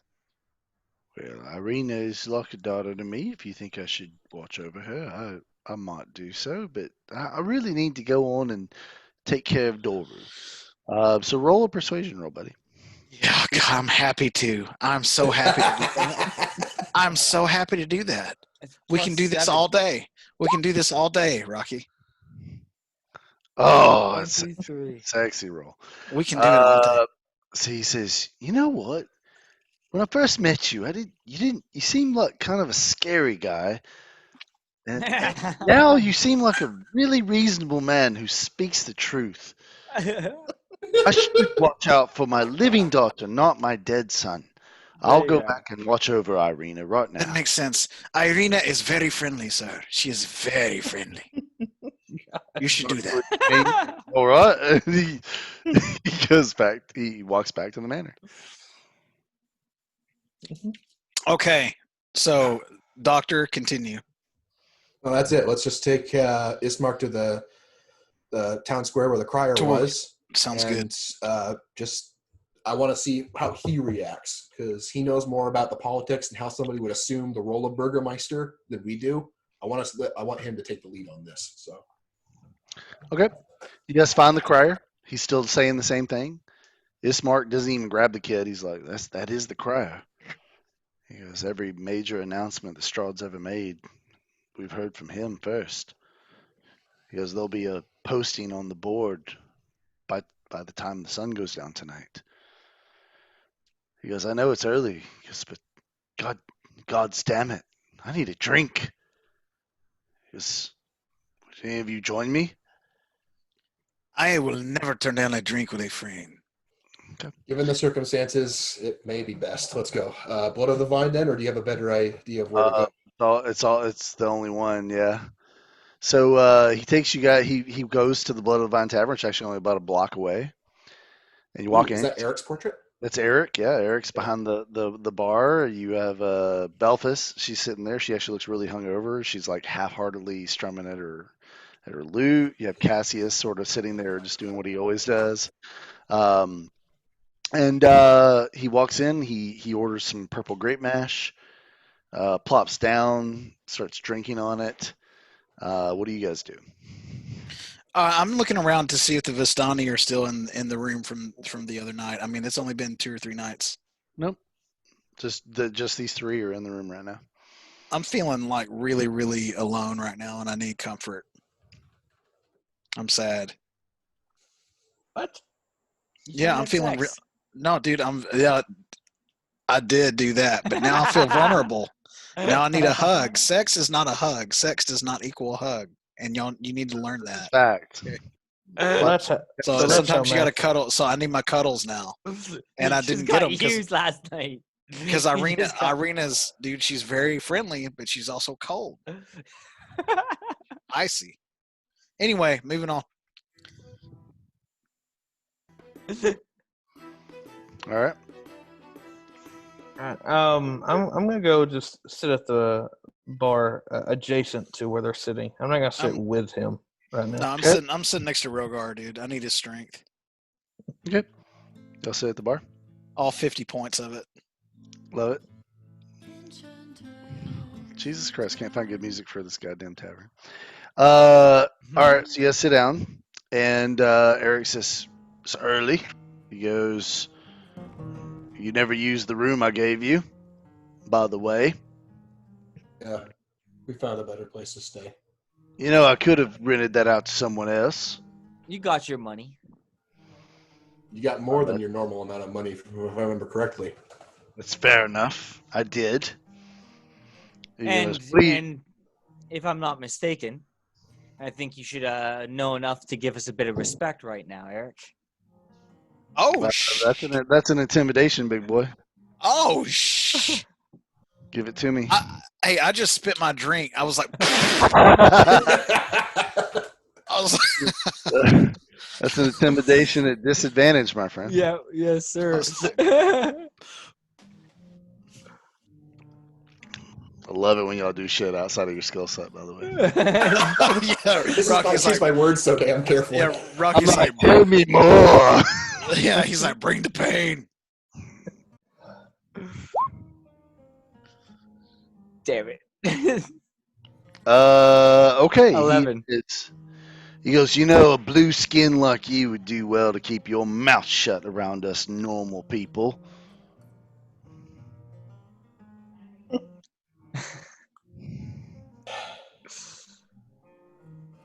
Is he still looking at Disdain at this moment? That Yeah, few seconds. focus Is he on still him. okay, so I'm gonna fire off my stool and I'm gonna throw a couple gold and order a round for all of our party. I'm gonna say he did not mean anything by it. He woke up on the wrong side of the bed. He is a grumpy little demon. Give me a And I just- persuasion. Okay.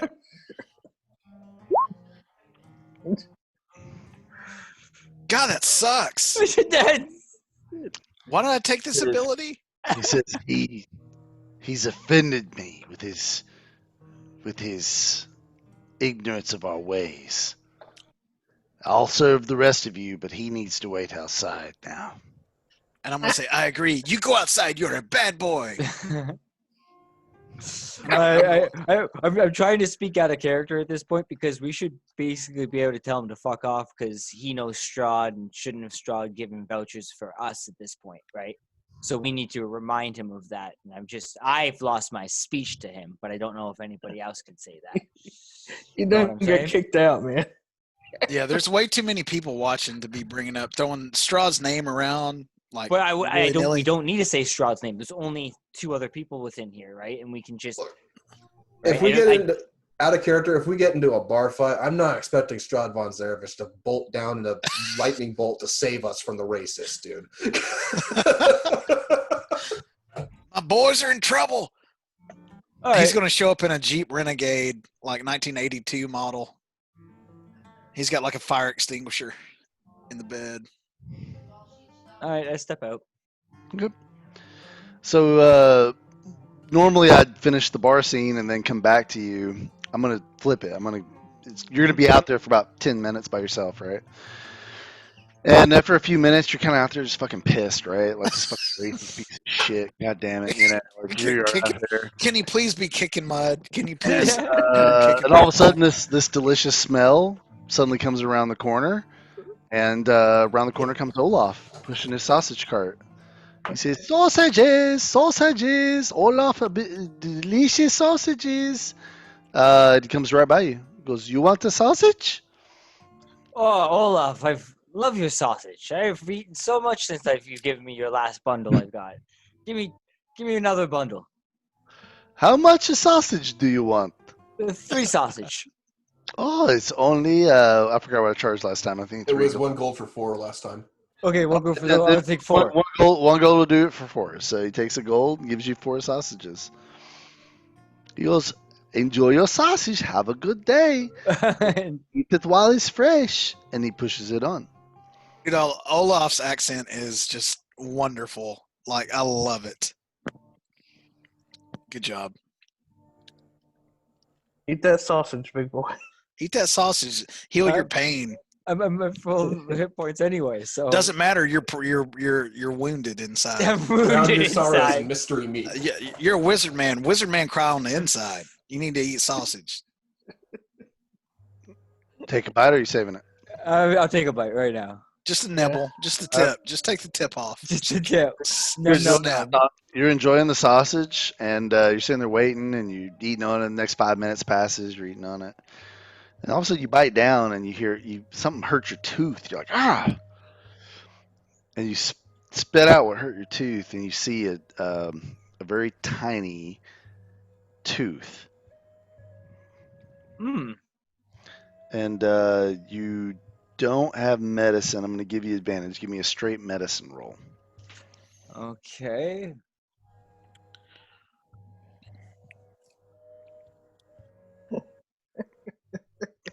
Oh my So goodness. that's yeah. I have no. This is just a straight D20. Yep. Please do this. Whoo! Nat Nat! 20. Nat 20. Please, make all the things This is- happen. Okay, so this is not only a human tooth. This is the human tooth of a child. Oh my god. Hey, Rocky, is it a? Hey, can it be a? Oh Can my it be god. a tiny? No, Rocky, can it be a tiny incisor? Like tiny, like a little tiny incisor, like one of the probably the 5th tooth they got in their socket. Yep, that's what it is. Let's go back to the inside of the tavern.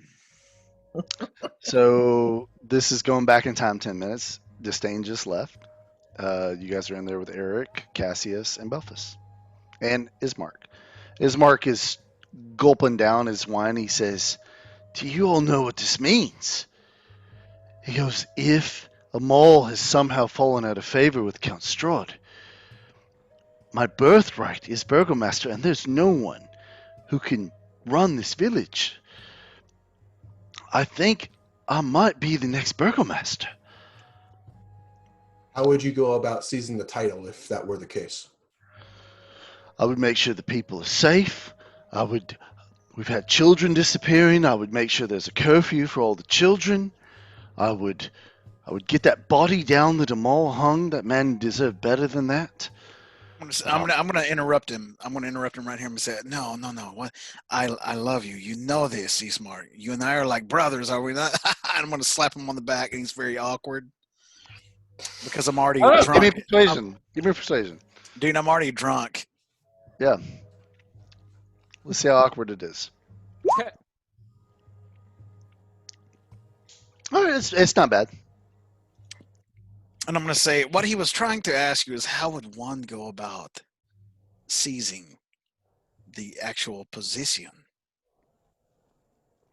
Well, I mean, it's not like a dictator. People come to me with problems, and we organize and we figure out the solution. I would maybe set certain rules that we would all follow, but I would follow my father's way. I would be as minimalistic as possible for the government that governs the least is the government that governs the best. I'm just going to look at Rhogar real quick. And I'm going to say, Rhogar, can you please explain to him in very basic terms what I'm trying to say? Like, he is not running a campaign now. Like, there is one Burgomeister that is invalid. And if he wants to take it, I assume he must do it by power. And I'm talking to Rhogar when I say this. Mm-hmm. Rhogar, am I wrong? Rhogar says, no. Ismark, listen. How are you going to be crowned the new Burgomaster? Not what you're going to do once you get it. How are you going to get it? I mean, I guess I would wait to hear that Count Strahd had declared me burgomaster. Do you not feel like you need to take out any competition? What are you talking about? Take out? What are you saying? Amal is out of favor. He's not fit to be burgomaster. It'll be me next, surely. So How are it's you- just a. Oh, go ahead. I was just saying, how are you so confident it will be only you? Are there not anybody else qualified? I mean, there's a couple people in town, maybe, but I think by far I've been groomed for this position. And even Count Strahd must know that. Even though he's a foul fiend, and he Yes, of course. Yes, So no. it's just a matter of waiting for Count Strahd to declare you burgomaster then? I understand completely what all of you are saying. I must go out and win the hearts and minds of the people. If all of them cry out in unison for me as burgomaster, Count Strahd will have no choice but to declare me. Yes, you're right, my friends. I shouldn't be drinking here in the bar. I should be out knocking on doors, kissing babies, talking to the people. That's what I'll do. No, I am too drunk. I'm too drunk to. Oh, dude. He's gone. Somebody save him. He just Leroyed into the freaking Barovia village, dude. He just Leroyed. Somebody save him. He just ran in. Disdain's outside. Look at this. If he doesn't get himself killed, what's the worst that can happen? Disdain. You're looking at this dude right at that moment. Ismark Hey. just bolts by. You're like, Dude. whatever. This is way more interesting.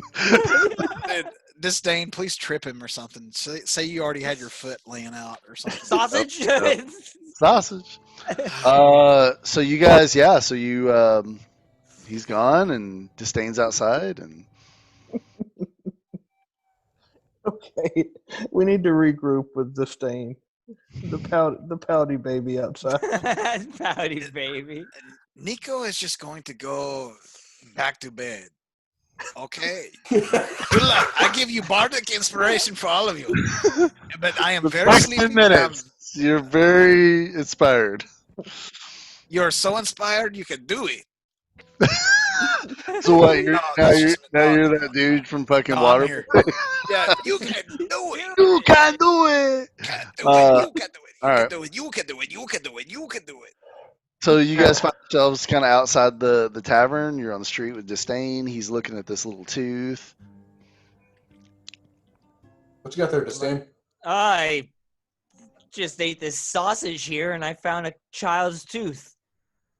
I think we need to go follow some questions. I just spit my drink out again because I took it from the pub inside.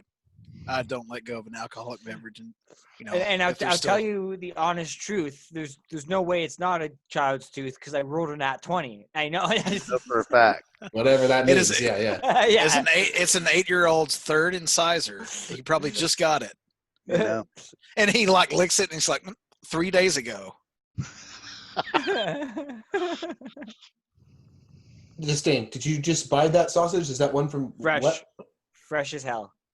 Right from Fallow's own. No, not from Hands. Fallow, from Fallow's Olaf, brother. but Olaf, that's making right, a lot sorry. of sense. Amal mentioned that Olaf had been sent to look for the children and he never found anything. And then you buy one from his brother that has a children's tooth in it. Yep. I think Well- we need to go talk to this hunter. I think he's trapping a few more things than some wolves. Yeah, and I'm thinking that if Ismark believes that the best way to become burgomaster is to have the support of his people, I think finding the missing children, putting an end to this nonsense might be a good way to get him back in their good books. I agree. I was just saying how we should look after those children. I was just saying that, was I not? And I tapped Rhogar on the back, wasn't I? I just said it like not 5 minutes ago on next to the bar. I'm not I sure did. that Rhogar can roll his eyes because of his dragon eyes, but if he could, he would do that. No, He's he like, snorts They and all that's off to the side. Like, he Yeah, snorts and Rocky's fire like- comes out his mouth like. yep. Rocky's like, roll a D100 plus 100. You need to beat a 1. And you've successfully rolled your eyes against Nico. He's ridiculous. And I love it. Nico is so fun. All right, what are we doing? Let's go to Fallow's place. Yeah. We got okay. Follows place. Yep. Olaf's place. Olaf's place is at the Olaf's. River Camp. Well, Olaf is traveling selling sausages. Do you want to try and track him down? And Be like, hey, Olaf isn't doing this, guys. He's touched. We're not gonna have this struggle with him. dude. Oh, got it. Follow was the one that went looking for it, and he's the trapper. He's the hunter. He's he the shot supplies caller. the meat for it, all this stuff for it. Like, it's not going to be the guy with the cart going around. Like, So we need to go south. Then that's what you're saying. Absolutely. yeah, and we could go question him, but we're probably going to get sausages. Sausages. Yes, my brother gives me meat and sausages. I mean, all teeth aside, they are delicious sausages. I can tell you. Nico has tried them. He knows. I immediately take all the sausages out of my bag and give them to Nico because I have 18 of these children's sausages. And I look at Rhogar. I slap him on the shoulder. Wasn't I just saying how much I love Disdain? He's great. We need to carry him everywhere. He's great. Yeah. All right. So you guys are wanting to go south. That's what you're saying? Well, we I got to would like figure to. this out, dude. I think it would be a huge, like if we brought a grip of children back from wherever it is. Okay, let's look at the map again. Okay, yeah, we can pull out the map. Okay. And it was at the Iblis River was where Fallow's It was camp south. was. It was south. What? It was south. Let's check the map again just to make sure.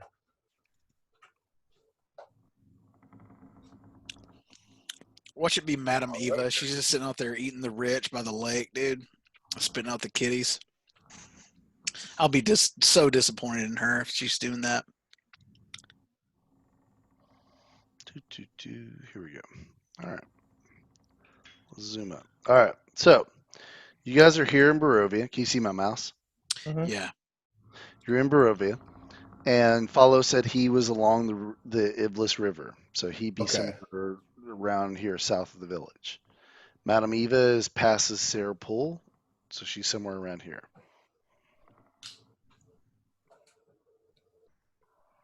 Yeah, it doesn't seem that far. Now, Follow's camp is to the south. We should search out Follow first. Yeah, I agree because we getting away from town while this thing settles down will not be a terrible idea. I think It would not be a terrible idea. And you know, Madame Eva, she's a master of a caravan, one of the greatest caravans and seers that ever lived, and she is not a meat processor. I'm going ahead and I'll refuse. Like if it turns out she's a meat processor, I'm done with this whole game. I don't care if I'm killed or not. I'm done. I'm never Y'all coming want back. some meat? No, I'm kidding. No, no. Let's go south and find Follow's camp.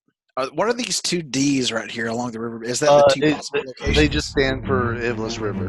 That's all. Okay. I don't know why it changed all of a sudden. No, I dig it, dude. It's catchy. All right. All right. It So is. we want to go to the Iblis River and we want to Yeah. search for Follow's camp. Yep. All right. So that is where we're going to end tonight's session. Ah, You guys God, look sucks, dude. around, And you're looking for Follow and his camp. Dude, I'm so sad. I cannot wait to play this game again. Can we do it like tomorrow night? Molten Cars tomorrow night. Is it? We have to Is it? World of Is it? Warcraft. It might be a Blackwing Lair, dude. We're hoping to do it all in one night. That's the big challenge tomorrow. Are you guys going to be able to stay dude. up late enough for us to do it all in one night? I'm Yeah, drink I would do coffee that, and dude. whiskey, man. I'm gonna fucking bring Yeah, it. Yeah, I'd I'm freaking off do on it. Friday. But here's the thing: I don't have. I don't know if I'll be able to. Unless it rains, I won't. I won't be there. So Tomorrow or Friday? tomorrow. Fuck, really? Yeah. Softball. Yeah. That sucks. So so That's gonna hopefully, suck nuts. yeah. If it rains, I'll be there. The game gets over at like. Taking your level back. You're level 3 again. Yeah, you're level 3. Congratulations. Yep. So what spells do you want to give up? You didn't think there was any overlap, but there is total overlap. Yep. I think it's. I think the game gets over at like 8:30, so that's 6:30 server time. So I should be able to make it to some of it, but I just won't be there to the beginning. Dude, Rag is the only thing we need you on, and then if we do dude, we'd probably do Blackwing Lair first, wouldn't we? I have no idea what Thrar is thinking. I just know I'm a soldier and I'm there. So whatever. Yeah, he I'm wants, there, dude. I'm gonna do. Yep. and then I'm set for Friday too. So whatever Yeah, happens. I can do you know, Friday. Yeah. Yep. Yeah, so let's start the 4th. You guys have got me down for whatever. Yeah, dude. Friday I'm gonna be traveling. That sucks. Damn. See, I got to spend my holiday with you guys, so. July Yeah. That's right, Canada holiday Day, for right? Yeah. It's like, oh, you're talking about tonight. Yeah, tonight. This is my. Dude, Come on. Happy better Canada play. Day, dude. Here. Oh, by the way, guys, did you notice we just did a complete session with no combat? I know that sucks. I wanted to kill something. No, I loved that, dude. I loved it. Nico finally got his persuasion. That's a big win. Big It was win. a team effort. I think that'll change that character quite a bit going forward. Oh, dude, it will, dude. By the It's way, awesome. You still Prodigy can't is my lie. favorite feat in the game. I God, take dude, that feat with Prodigy's every character I can. It's so strong. Prodigy's wonderful. All right, thank you, Rocky. Hey, It's so thank fun, you guys. dude. Session 6, put it on the books. It's done. You guys are no longer D&D newbies. You are D&D intermediate players. I'm so Intermediate. jonesing, dude. I would play D&D every night if I could, dude. Honestly. Yep, I'm that's so that's jonesing. welcome, I'm just like, welcome to our cult. Yeah. You've taken the Kool-Aid. All right, guys. Well, have a great night, and I'll see those of you that can in Azeroth tomorrow. Peace out. later, Rocky. See Have a y'all. good night. Love Ladies all and y'all. gentlemen. Night.